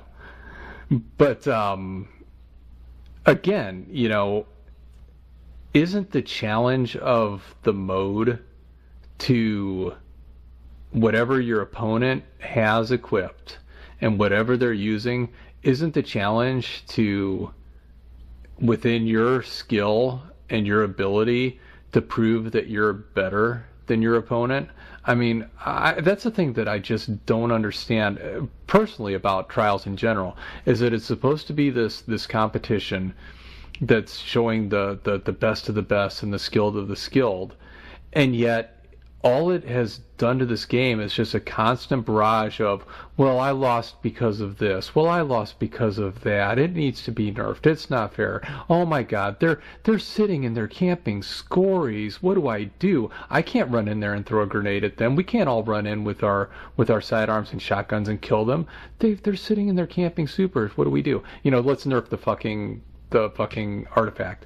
It's if it's this competition, then fucking win with what you've got. And the thing with Destiny is, if you think your opponent is got some advantage, or their abilities better than yours, or their grenade or their weapon, is that everyone has access to it. That's the other thing I don't understand. If you think the Sunsinger is the bee's knees and everyone's got to run the firebolt, and whatever, then run it. If you think that Thorn's the only way you can win a game and it's all you die to, then run a Thorn, whatever. But to have that game mode where everything is just exacerbated by that 3v3, and to apply that to the entirety of the rest of the game, to where it's just been this constant, unending chain of things just getting dumbed down and destroyed. From the Sunsingers and the Firebolts and Thorn, which 100% originated in Trials.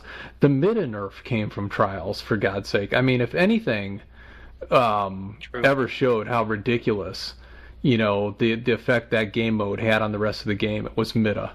A gun that's been, was the most balanced gun probably in the game since launch, and it got nerfed because players were running teams of 3 of it in trials. So let's kill it. Yeah, I definitely see like where you're coming from, and I think a lot of it comes from like what you play the most. Like we have guys in our clan who they are 90% raiders, 10% PvP, and like they PvP is if they're trying to get some bounties done for trials or if Iron Banner's there, and that's the only time they play it. And they have a lot of the similar feelings where it's like they hate that their experience is changing because of game modes that they don't like or don't play. But I think it's just one of those tough situations where it's like you're not gonna have, you can't make everybody happy, and Bungie's kind of in this tough, they're like in between a rock and a hard place.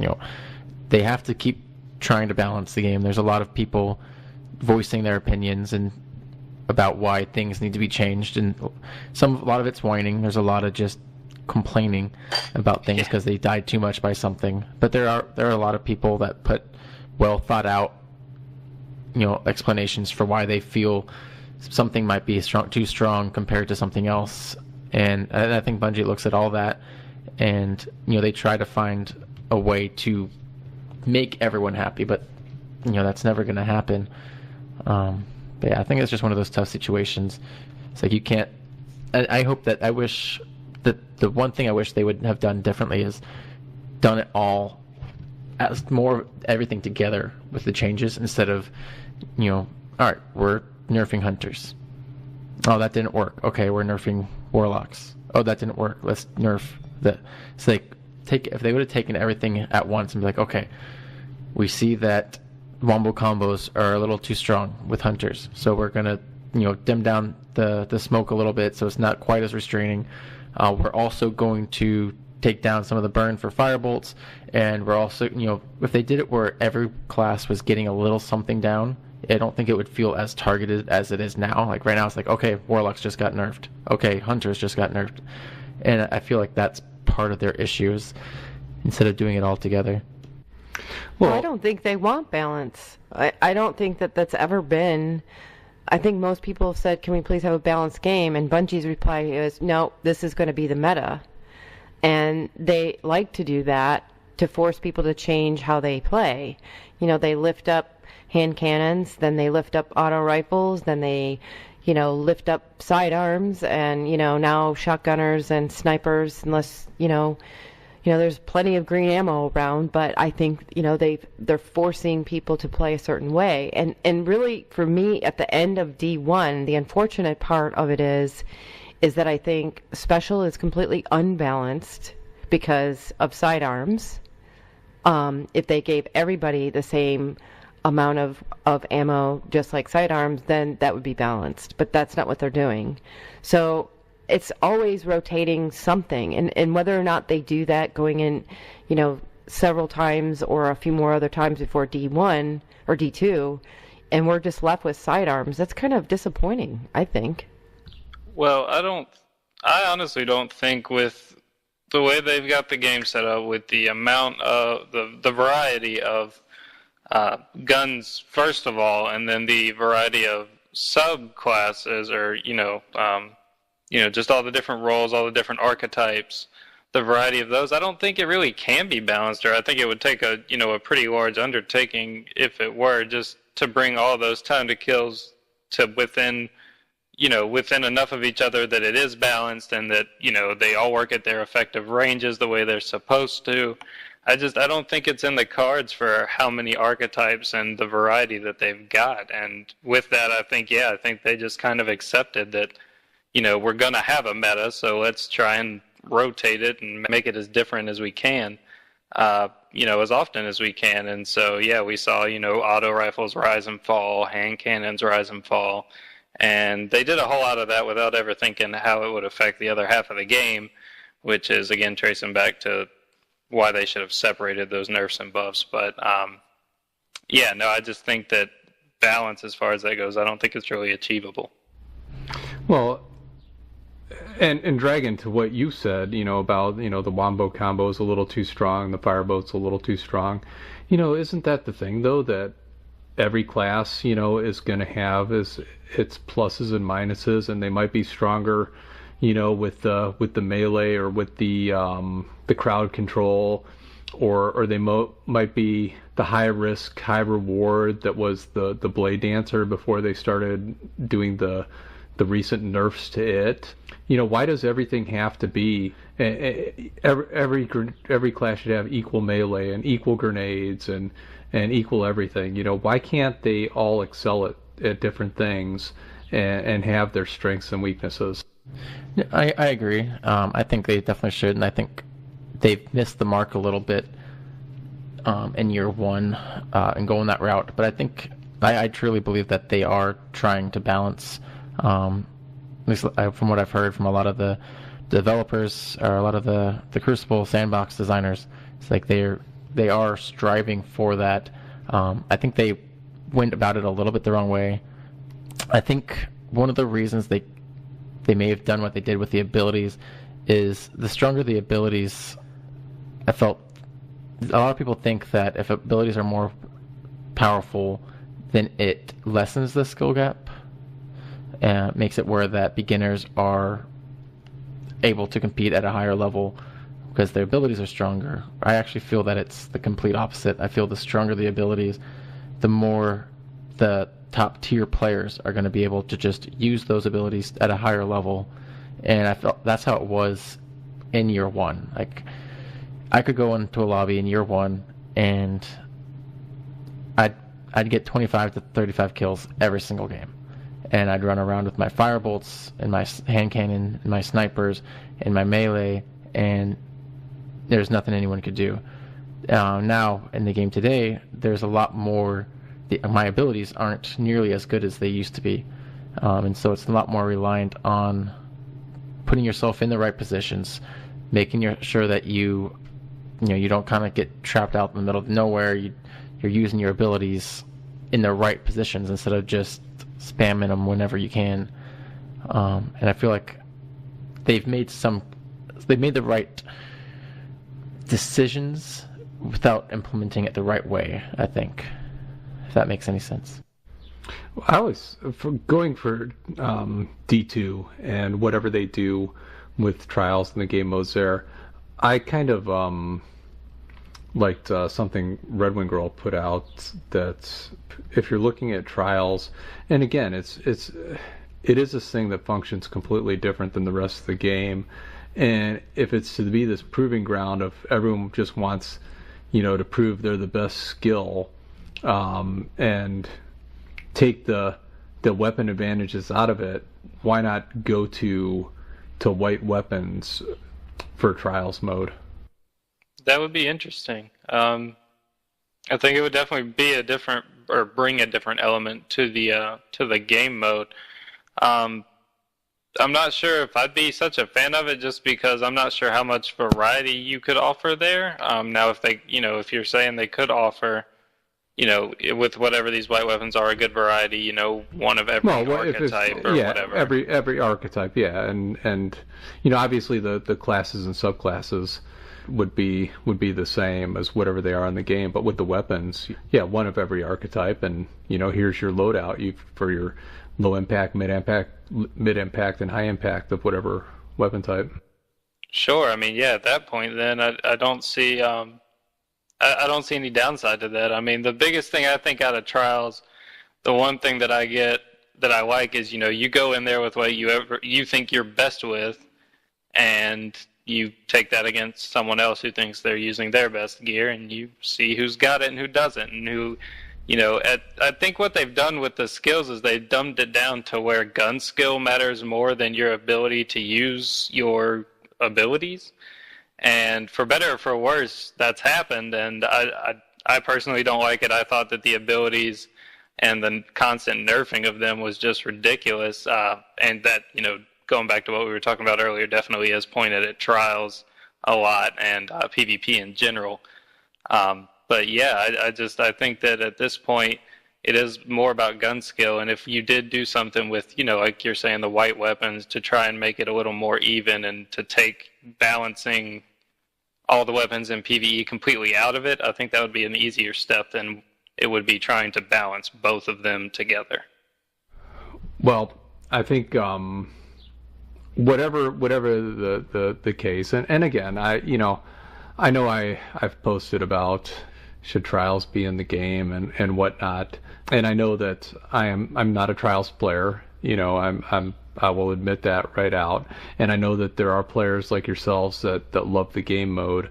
I do think that in Destiny 2 that it just need to be looked at and how it's implemented, and I think PvP in general overall, and how PvP and PvE coincide together. I want to go, before we get to our post of the week. You are the lore person here with us today, Dragon, and I had a private message from Carlos Capallo, who was a guest with RedWingGirl and I on a previous episode. He was one of the ones that was with us from Nigeria, and he messaged me actually yesterday, and he said, "How are you doing?"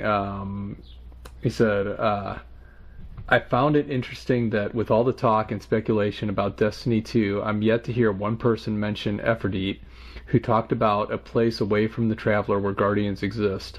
Also, no mention of the Stranger, who clearly said she was not made of light. I feel these are two critical pointers in the current game that will be used to shape the new mechanics of Destiny 2. And again, going to those paper invites that players were getting to this event that said, "Welcome to a world without light." Just your thoughts on that, Dragon?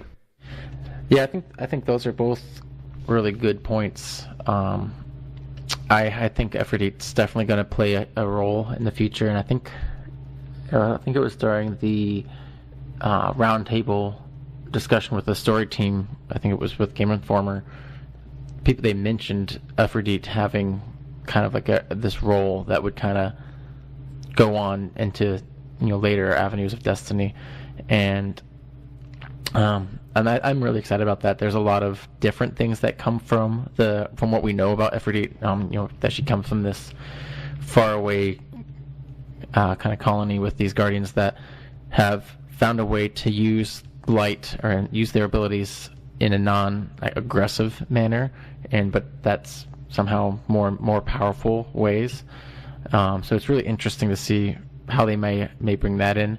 And there's also Shiro says something about her that being like there being bug huggers, or them calling her group bug huggers, and their bug or insect is kind of a slang term for fallen. So there's been some thought that part of Efrideet's group is like they're friendly or mixed in with her group, or fallen runaways or people that have been fallen that have gone away from the houses. And so there's this kind of additional lore that might lead into fallen being our allies, or possibly even playable class in Destiny 2 or future versions of it. So there's a lot of really cool things that come from that. And then with the cards, with playing or Welcome to a World Without Light, that's got a lot of things that could go there. I'm trying not to go too much in what it could mean, because the Bungie's really good at making you go crazy and think all these things, and then come out and just be like, "Oh no, we just meant this," and then you're like, "Oh, so I went crazy for nothing." All right, cool. Like when they had that image, I don't know if you saw it when they first released the image for Destiny 2, and they had like an error with the artist, or when they didn't have a layer hidden, and with so in the background, travelers? Yeah, there were two travelers, and everyone was just like, "Oh my gosh, there's two travelers! This is crazy!"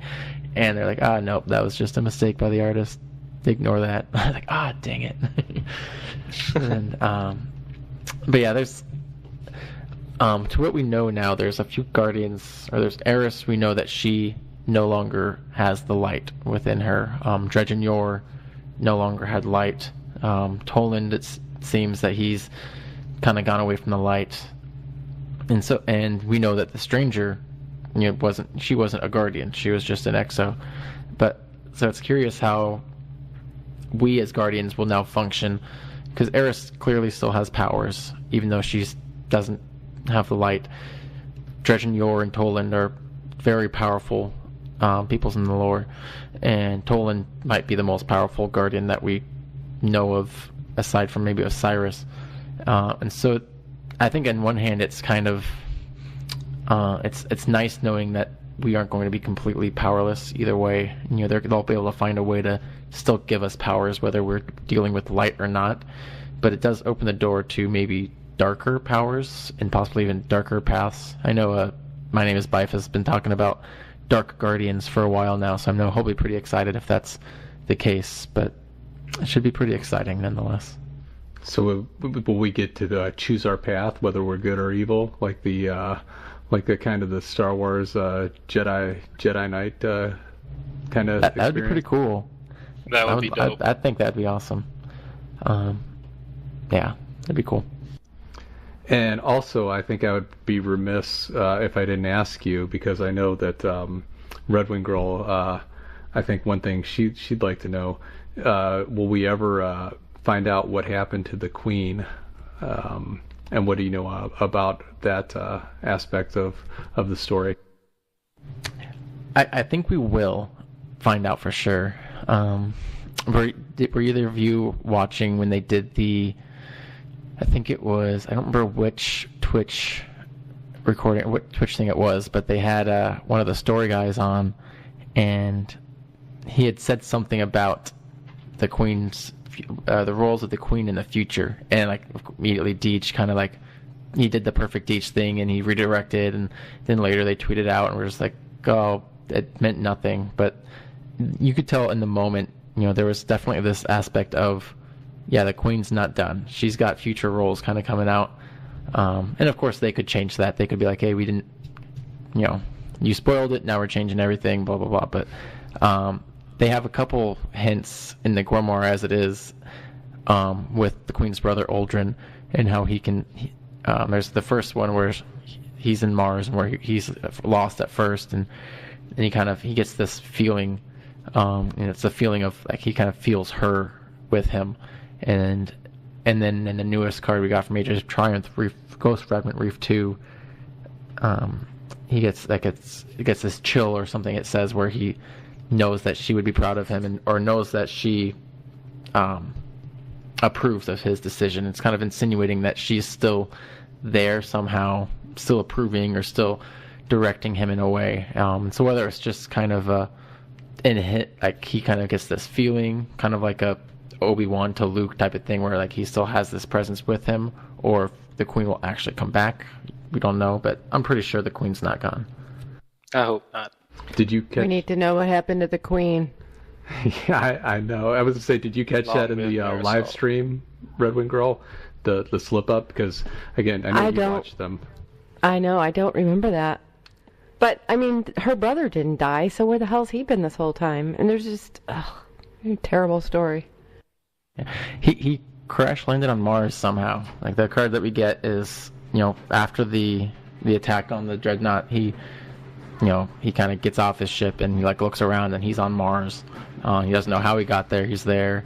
Then he looks around. He's surrounded by his crows, and you know, then he says he gets that feeling that he's always felt for a long time. And that gets her. Let me pull it up. I'll get the exact verbiage here in a sec. Here it is. You mind if I read this card real quick? No, go ahead. Go for it. All right. Starts off. All right. The sound of her voice ripped him from sleep. He jumped up. His ship was still contained in its protective sphere. He tried to retract the shield, but it was locked to its initiation time. He couldn't remember activating it. Then he remembered the battle, that blast. What that ship fired was ancient, not bound to anything the origin libraries ever sought to describe. He tried to calm down. He thought of her, searching for her. He couldn't find it, but he was not calm. She always told him she would always be there, behind the calm. All he could hear was chaos, the echoes of that sound. It began as soon as they hit the ring plane, ringing in the old glimmer of his long-buried self, before she showed him who he was, in the before and the after. The Techians should have known what the Dreadnought could do. They must have known. Did they not feel what he felt, hear what he heard? In that damn catch, it wasn't protected. They had to know that. all to deploy the Harbingers. They barely got a foothold before the weapon was fired. He thought of Petra and how overwhelmed she must be, forced to hold her post and watch her people perish. He tried to calm himself again, forcing long breaths. He realized where he was. Mars. The Kandor Isles. He hadn't been here in so long, not since he found the Black Garden. The countdown to the shield's deactivation pulsed. He tried again, to home in on her, to find if she truly gave herself for this battle. He felt close to something, a hum of starlight. Then shield deactivation broke his focus. He climbed out and saw the damage to his ship, and the truths of the Armada's devastation sunk in. He turned in despair to find hundreds of his Crow drones, deployed on Mars long ago, circling his ship, waiting. "Welcome back, Master," the one closest to him spoke first, and the others followed. A wave of salutations echoed throughout the dry sea. And with that, hope returned. "Begin repairs on the ship immediately. Something has gone missing, and you will help me find it." And so the main connection there is when he says he gets that hum of starlight, and there's a quote from the Queen where she says that starlight was her mother, and so that's kind of the main connection where they feel, you know, that hum of her is still alive somewhere out there. See, that's so cool, and that's, again, to people that say there's no story to Destiny, you know, and that's just something that I really hope that they can incorporate into Destiny 2, because how many conversations have we had, RedWingGirl, about the Queen and her brother and what their fate was? You know, endless, right? Yeah, definitely. Yeah, and here's this bit of story you just read to us that tells this tale of what happened after that battle. That, you know, yeah, it's there if you want to go dig through the cards, but it's not just readily accessible. And I don't know, I just... Yeah, it's like the people playing the raids. The majority of the people aren't going to know they're there, just like the majority of the people aren't completing the raids and doing trials. It's like they needed to make it more available for the everyday player. Yeah, and RedWingGirl, I mean, hearing that take on it after the discussions we have, what's your just thoughts on when you hear, you know, that side of the story come alive? Well, the most surprising thing is the mention of their mother. Like, you don't even think about that. Yeah, it's one of her most famous or most powerful quotes. It's right before she destroys the Kell of Wolves before Skolas, and this is what kind of actually it's a really cool story, because it's her attack on the House of Wolves during the Battle of Twilight Gap that saves us. During the Battle of Twilight Gap, like, we would have gotten our asses kicked, to put it bluntly. Like, they would have come in and just destroyed us. But the Wolves were the definite more powerful house at the time, and she basically went on the offensive and attacked them to prevent them from coming to Earth. And so we only had to deal with, you know, the devils, I can't remember the second one, not the kings, but there's one other one. And so we had just this fraction. Yeah, it was the devils, the wolves, and then there's one more. I'm not thinking of the kings. I don't know. Anon Pig will be mad at me for not remembering, but they're the main sects that usually fight on Venus. But yeah, so we only fought a fraction of them, and it was this epic battle that really changed the course for our history. It was this Battle of Twilight Gap. We kind of got control, and it was after that we kind of really started to gain a foot ground in kind of our rebuilding.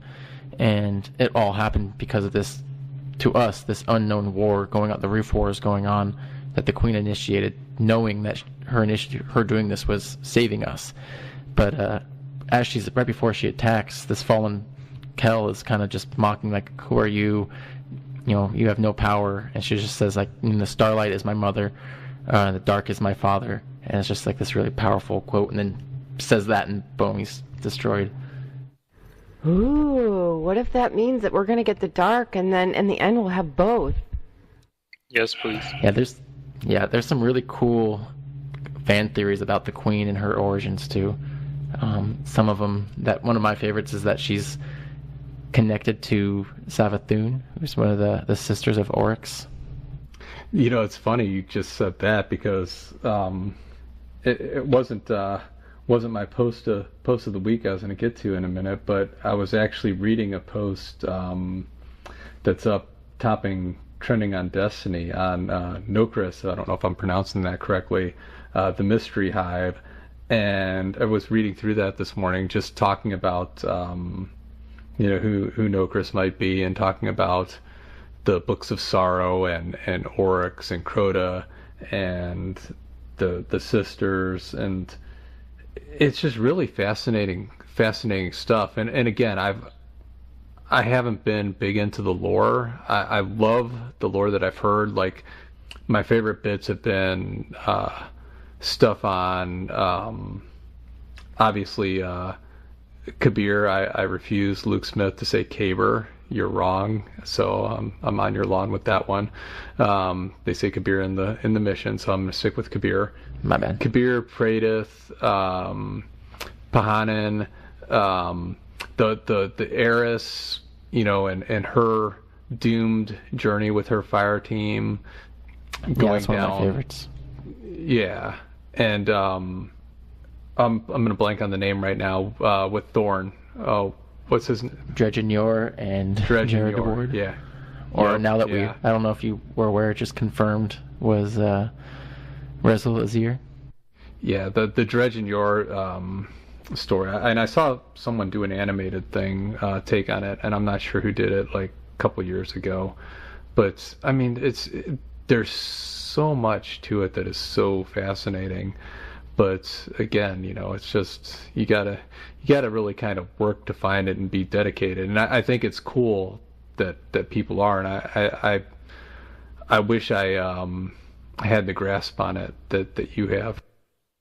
It's all about just kind of sitting down and taking the time to read it. Like, I wasn't always knowledgeable in the lore, or I didn't even really care about the lore when I first started playing, and it wasn't until probably right around Taken King, I think there is a data mine leak, and the Books of Sorrow were leaked out on Destiny Tracker, and so I was just like, all right, I'll start.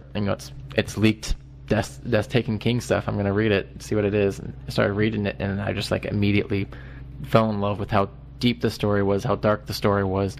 How you read halfway through and you start empathizing for Oryx and feeling for him and his sisters and the journey that they're on. And I was just like, this writing is fantastic. And I had some guys, it was the guys that I did ghost stories with, and it was right before we started that, and I was just like, is the rest of the grimoire like this? And they're like, not all of it, but a lot of it is, yeah. And they started giving me different ones to read, and I was just immediately fell in love. And it was probably a month after that we started ghost stories, and it was just a constant progression. You learn more and more every day. Like I could pick up a grimoire and you read it now, and you'll see something I didn't see yesterday, and that's what makes it so exciting. That's really cool.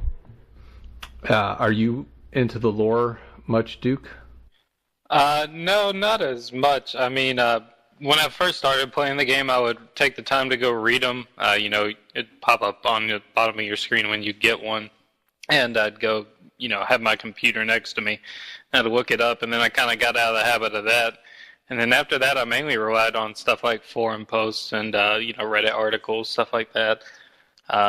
So I know some of it, definitely not as well versed as Dragon is, but from what I've seen, I do like it. I think it's very interesting, and I do love all the lore tied around the vault, because that was some of my favorite stuff, being my favorite piece of content. But no, I was never really that big into the lore. I wonder if we'll see at some point any Destiny novels, and I don't know, Dragon, if you've ever heard any talk of that or not. I know that I used to read the Halo novels, and the one in particular on Reach. I read that story before playing that game, and it really had an impact on going and seeing that world when you go and play it. Is that something you've ever heard talk of them doing with Destiny? Nothing in the works that I've heard of, but I do know that some time ago, around the time that Activision and Blizzard kind of partnered up, and they part of the wording in the contracts and everything like that it was saying that they owned all the rights to, any kind of publications for Destiny the game, like, books, movies, comics, whatever it might be. And so that, that opened at least a lot of, speculation that it's something that they might do in the future, whether they're working on it now. I think there's tons and tons of opportunities for them for books, even like some sort of like short film or sort of movie, like just like you mentioned, like the little story, like the Eris Fire Team. Like you could write a book on that, you could do a movie on that, and it wouldn't even, I've heard a lot of people say that it's hard for them to do a movie because, Guardians make their own fate. Like they can't make a movie about our Guardian because our Guardian does whatever we want to do, kind of thing. But you could do stories of these past events. Do the Battle of Twilight Gap, do, a story of Dredge and Yor, and you could do those perfectly without affecting our current Guardians' choices or anything like that. So before I'm going to get to the post of the week in a second, just going to Eris, the cruelest meme ever posted on the internet. Someone tweeted out, and I know RedWingGirl, you had seen it. I don't know, Duke or Hands0meDrag0n if you had seen it, but they had a Eris standing in the tower, and they said, just remember the next time you don't have a fire team to do a raid. Eris doesn't either. Rip. Yeah, I think I remember seeing that. So sad. Eris is my favorite character in the game. I loved everything about that story. So I want to get to the post of the week, and this is from Korik2, and Korik2 posted Nightfall and thoughts on, quote, easy, unquote. And they said, playing through this last week's Nightfall made me think of all the posts on the forums about how easy the game has become, how there aren't any challenges, how everyone who enjoys the game sucks, etc. Well, this is an easy appreciation post. Destiny can be hard. Destiny can be a bit like fucking work sometimes. The last Axis challenge, I'll take an 80-hour work week over that mess anytime. This Nightfall reminded me why I play and love Destiny. Aside from the mechanics of running and shooting being fantastic, best I've played in a long time, I was reminded why I play games in the first place. To have fun. To relax, to blow off some steam after working 12 straight hours. This Nightfall was exactly what I needed.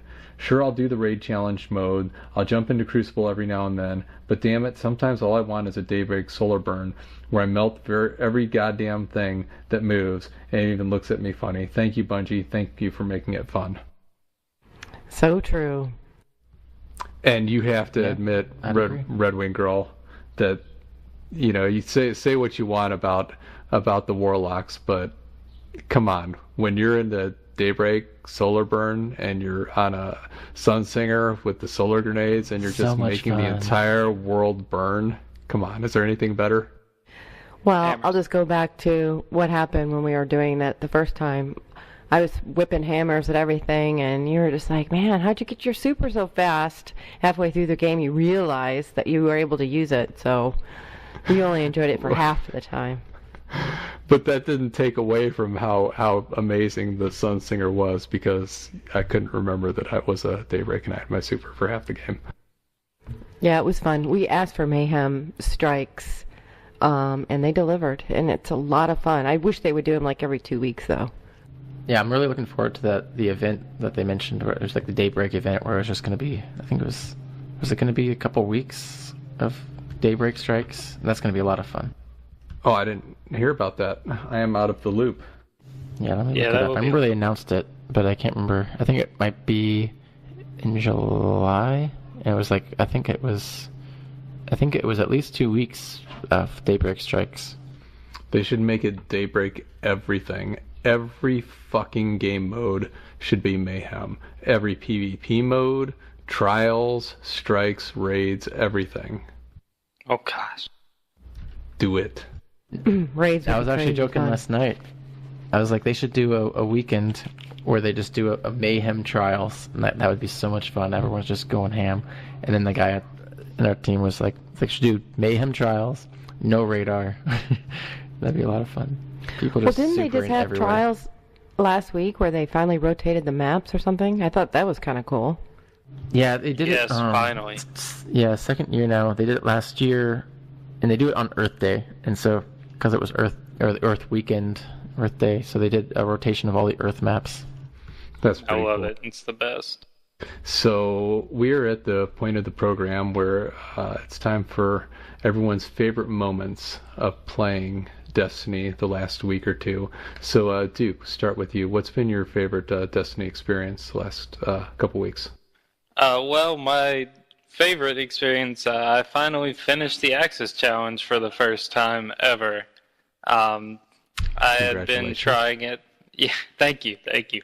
I had been trying it since hard mode came out, or since the challenge mode and everything. I'm not trying to toot my own horn, but I'm a pretty decent PvE player, and it had always come down to, I was slamming, I was doing my part, and for one reason or another, we'd have to wipe, and we never did it. And I probably went through 4 or 5 fire teams, and endless tries with each of them trying to get it done, and never happened. And then so finally my friend texted me while I was at work one day, and he's like, hey, get on tonight, we're getting you your emblem. And I was like, all right, cool. And I laughed it off thinking he was nuts, and we got on and actually LFG'd a team, which is something I never do. And we broke through, we did it, and it was great. I was so happy to finally have that monkey off my back. That's pretty awesome. Yeah, man, that challenge, and we spent, I think, 7 hours in that raid the first day that we didn't do it, and then we went back for like another, I think, 3 before we finally did it. And when you would do it, what would trip you up in there? What was the biggest barrier in keeping you from completing it? It was typically either someone not slamming, supercharging, and it was people not communicating enough and getting into position before, the bombs being thrown, so you have all the plates covered and all the teleport locations covered. It was just simple little communication breakdowns, and, every raid in this game is communication focused for the most part, and it was just frustrating, especially when it's stuff like that that's so easily preventable. But yeah, I would say definitely mainly the just being in position. Yeah, and I think that's that is kind of the difference. Like RedWingGirl, you were speaking of at the very start of the podcast, is kind of that and Oryx, as opposed to what Atheon is now, where you can one-shot him. Is when you get through and you can do that and get it all right for 1 round, 2 DPS rounds, but one little mistake in the 3rd round, wherever, can trip up an entire encounter, and then you start over. And I think that's what we were running into. And it's so easy to have that communication going, but just 8 minutes into a fight, miss a call out or whatever. Right, exactly. It's so frustrating. I was just gonna say we had a kind of similar thing when we're doing Axis when it was the weekly, and we almost got him in 2 phases. He had just like a sliver of health from going for that final stage in the middle, and so I don't know if you guys know I'm sure you've seen the glitch where if you send him to that final stage, like on either transport 1 or transport 2, you'll fail the challenge because it'll count as him teleporting. And so we were like, okay, so we killed our captains, threw the bombs, had it all perfect. We're like, okay, we can't damage him on stage 1 or stage 2 because we don't want to fail the challenge. So we'll wait till he teleports the 3rd time. And after we do the charge the 3rd time, we'll do all our damage, send him to the top, and kill him. Like, all right, perfect. Do everything perfect. Get the overcharge, slam him 1st phase. Boom, he teleports 2nd time. Do the overcharge, slam him, perfect. Teleports the 3rd time. Got the overcharge. We're sitting there waiting, and whoever was on the right side forgot that they had to slam him for the last time. And we're like, oh my god, all you had to do was slam him that 1 time, and it was gone. And then we had to do the whole, and then we ended up doing it in 2 turns the next time, so it worked out. But it was just like, it was so frustrating. It was just like that one tiny mistake made us have to do the whole thing over again. And it was just like, oh. We did that same thing where we weren't damaging him on the first and second slams because he was so low. And then we got to the third, and this noob here was like, haha, die motherfucker, and going on about how we're finally doing it. And he went to the center, and we were like 100 points off whatever damage we needed to be able to finish him, and he was not damageable. And so we didn't get it after I had called out that it was over. So what was your favorite moment, Dragon, the last couple weeks playing? I would probably say doing it was on the Vault of Glass, our first run, and we didn't get to play it till late. We played on the Tuesday, but it wasn't until later in the evening. That's usually when our group can play. And we'd all been on the forums and Twitter all day, and everything that we'd heard was just Templar is the hardest part of the raid. Doing the challenge mode, keeping them from teleporting, it's the hardest part of it. I watched T-Rex's and Broman streams for a while, and like both of them were there for 45 minutes trying to get just the Templar part. And so we're getting in, we're trying to tell our group, all right, this is the hardest part. And one of the guys read a post on Reddit of like a better strategy where you just have everyone kind of, when you drop down, all the fire team stays behind those first pillars, and then you have one person with a relic kind of just jump around and keep the Templar from teleporting. And just like as long as you can do the DPS quickly, you can take them down in like a minute and a half. And so we're like, all right, it's worth a shot. Let's see what we can do. And I've always been the relic runner, so they're like, all right, Chad, it's all on you. Like, we're just gonna stand here. You gotta do the work. And just like that is now like probably my favorite thing to do in Destiny right now is run the relic on Templar for Atheon. And it's like we got it in our first run. We just did it, and I remember just jumping back, and I'm like trying to dodge these Minotaurs, trying to jump away from the Templar. And there's one moment where like I went to pull up the shield for the relic, and it wasn't completely charged yet, and I'm just sitting there like a sitting duck, and I'm just in my head I just see myself dying, and I'm like, oh my god. But it was so exhilarating, just seeing them go down that first run. It was just like, yes, this is awesome. Felt really good. Well, I would say that probably is equivalent to the sword runner, because it's kind of like a timer going off in your head, right? Like I think it's 10 seconds from where he teleports to the other side where he could teleport. Isn't it sort of like a timing thing where you have to make it? Because we do the same strat, but only one of our team member can do it successfully. I've tried it a couple times on my Titan, and I just can't get to either side quick enough before he gets to me. Yeah, so the secret I learned, and I just think I just got lucky that first attempt, because on our second run it took me a couple other tries, but the secret I've learned since then is looking for the text. As soon as you see on like the bottom left, Templar has summoned Minotaurs, that's when you leave. There's about 4-second delay, I think, between that text and then when you see the teleport spot appear on the other side. And so if you're sitting on, like I say, if you're on like on the right side and you're sitting there and you wait until you see it pop up on the other side, it's probably already too late by the time you get there. It's going to be really pushing it. So you just got to look for that text. As soon as you see some Minotaurs that have been summoned, start going to the next spot, and that'll give you the most time. Interesting. Have to look at that.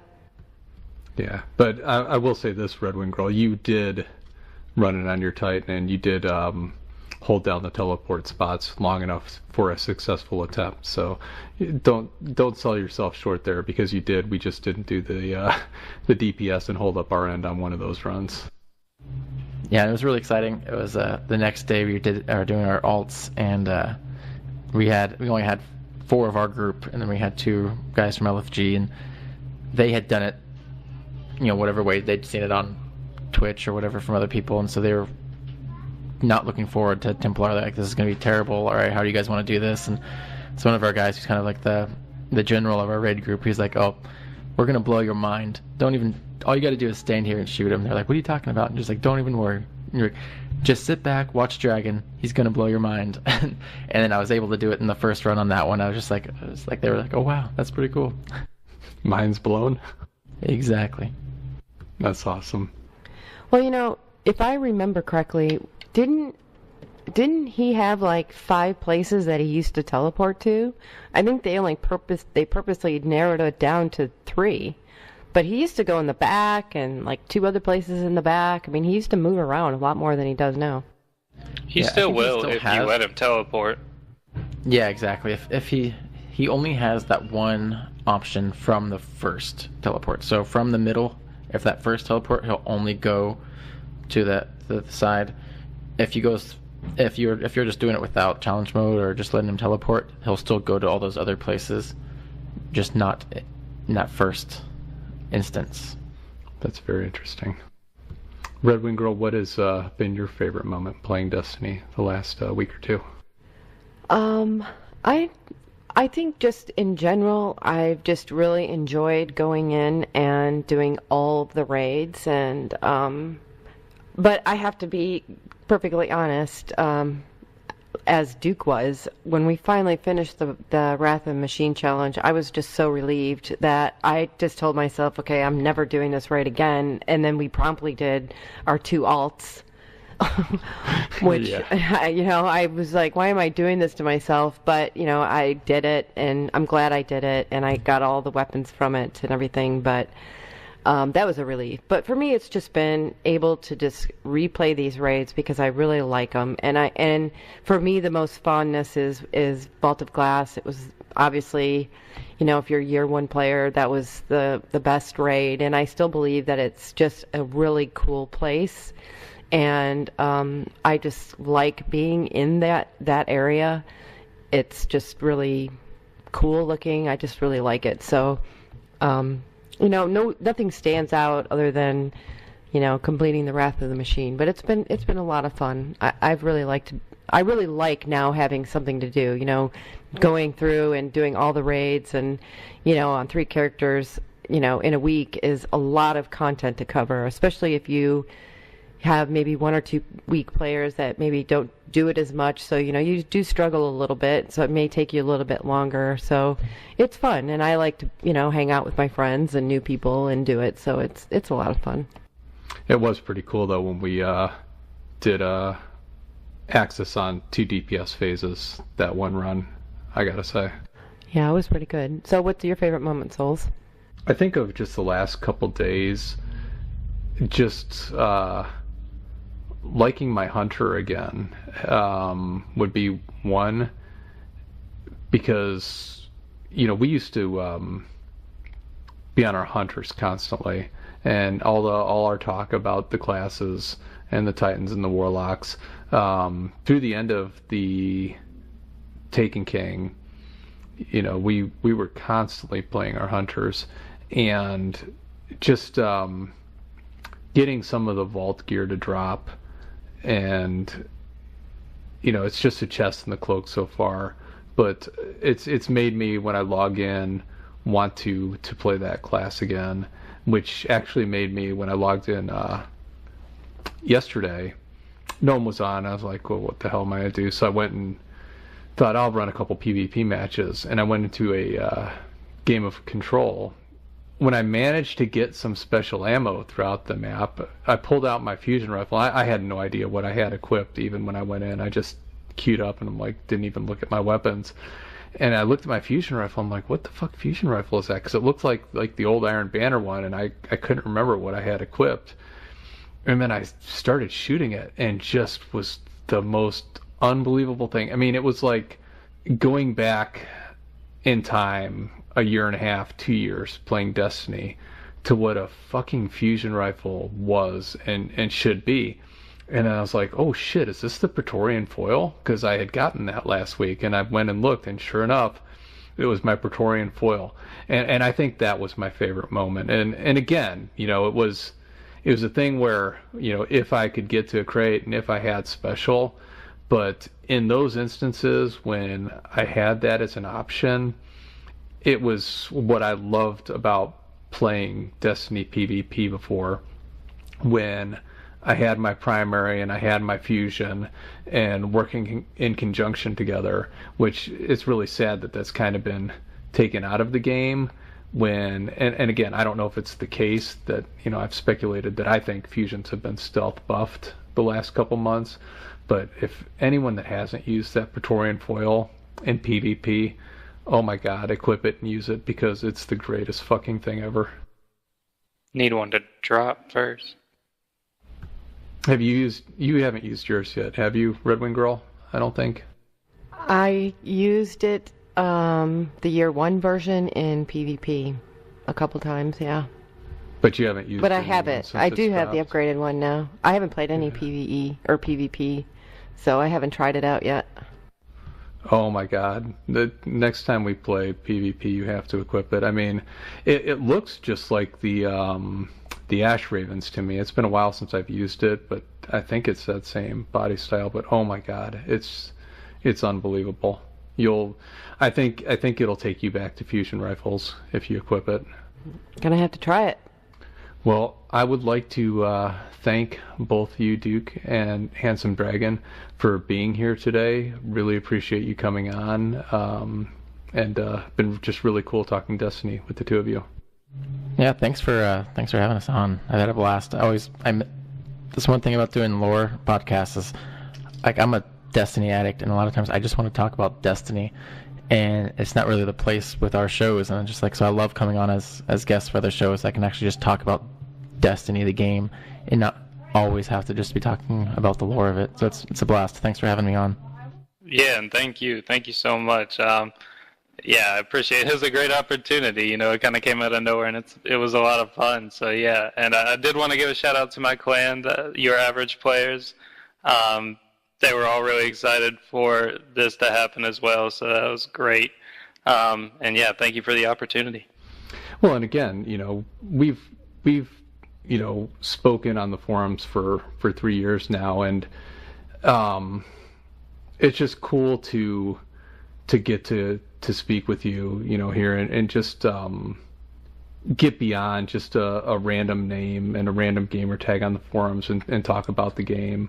It's been really cool. I really appreciate you coming on. Like I said, it's we've known each other forever, so it's been cool getting to talk to you here. Absolutely, yeah, I totally agree. And RedWingGirl, it's been just incredible as always to get to be here and host the Destiny Truthcast with you and talk Destiny with our guests. And I know again that you do not feel well today and weren't sure if you were going to be able to even make the episode. So I'm glad that you were able to, and we got to be here together today talking Destiny. Of course. I love it. I love talking Destiny, and I like meeting you guys, and you both have really good, interesting stories, and I really like to hear it. So I'm glad that I was able to make it. Yeah, well, we appreciate it, and definitely hope you get to feeling better. Oh, yeah. Likewise. I just got some weird bug. I don't know. I'll be fine. And to everyone out there on the forums participating, on iTunes, SoundCloud, Podbean, watch on YouTube. Again, just really appreciate all the support that you've given to the Destiny Truthcast, and just look forward to hearing your thoughts on this episode and things we've discussed. And again, if any of you out there would like to join us on a future episode and come talk Destiny with us, just get in touch with RedWingGirl or myself and let us know, because we'd love to have you on. So I hope everyone has a really awesome week, and we'll see you again next week. Thank you. Don't forget to follow us on Twitter, and so that you know when all of our podcasts come out. Bye. Yep. Everyone have a great night. Bye. Bye. Oh, bye. Bye. Bye. Bye. Are you saying bye? Bye. No, I too.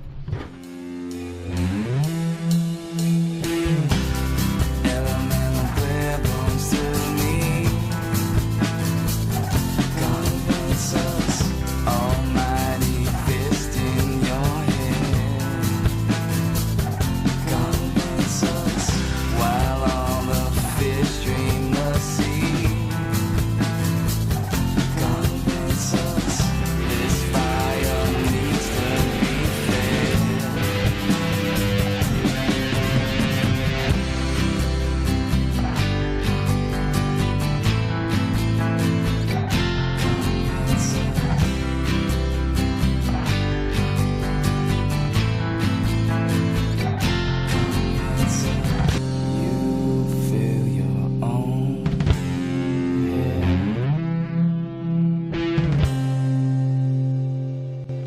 That's a wrap.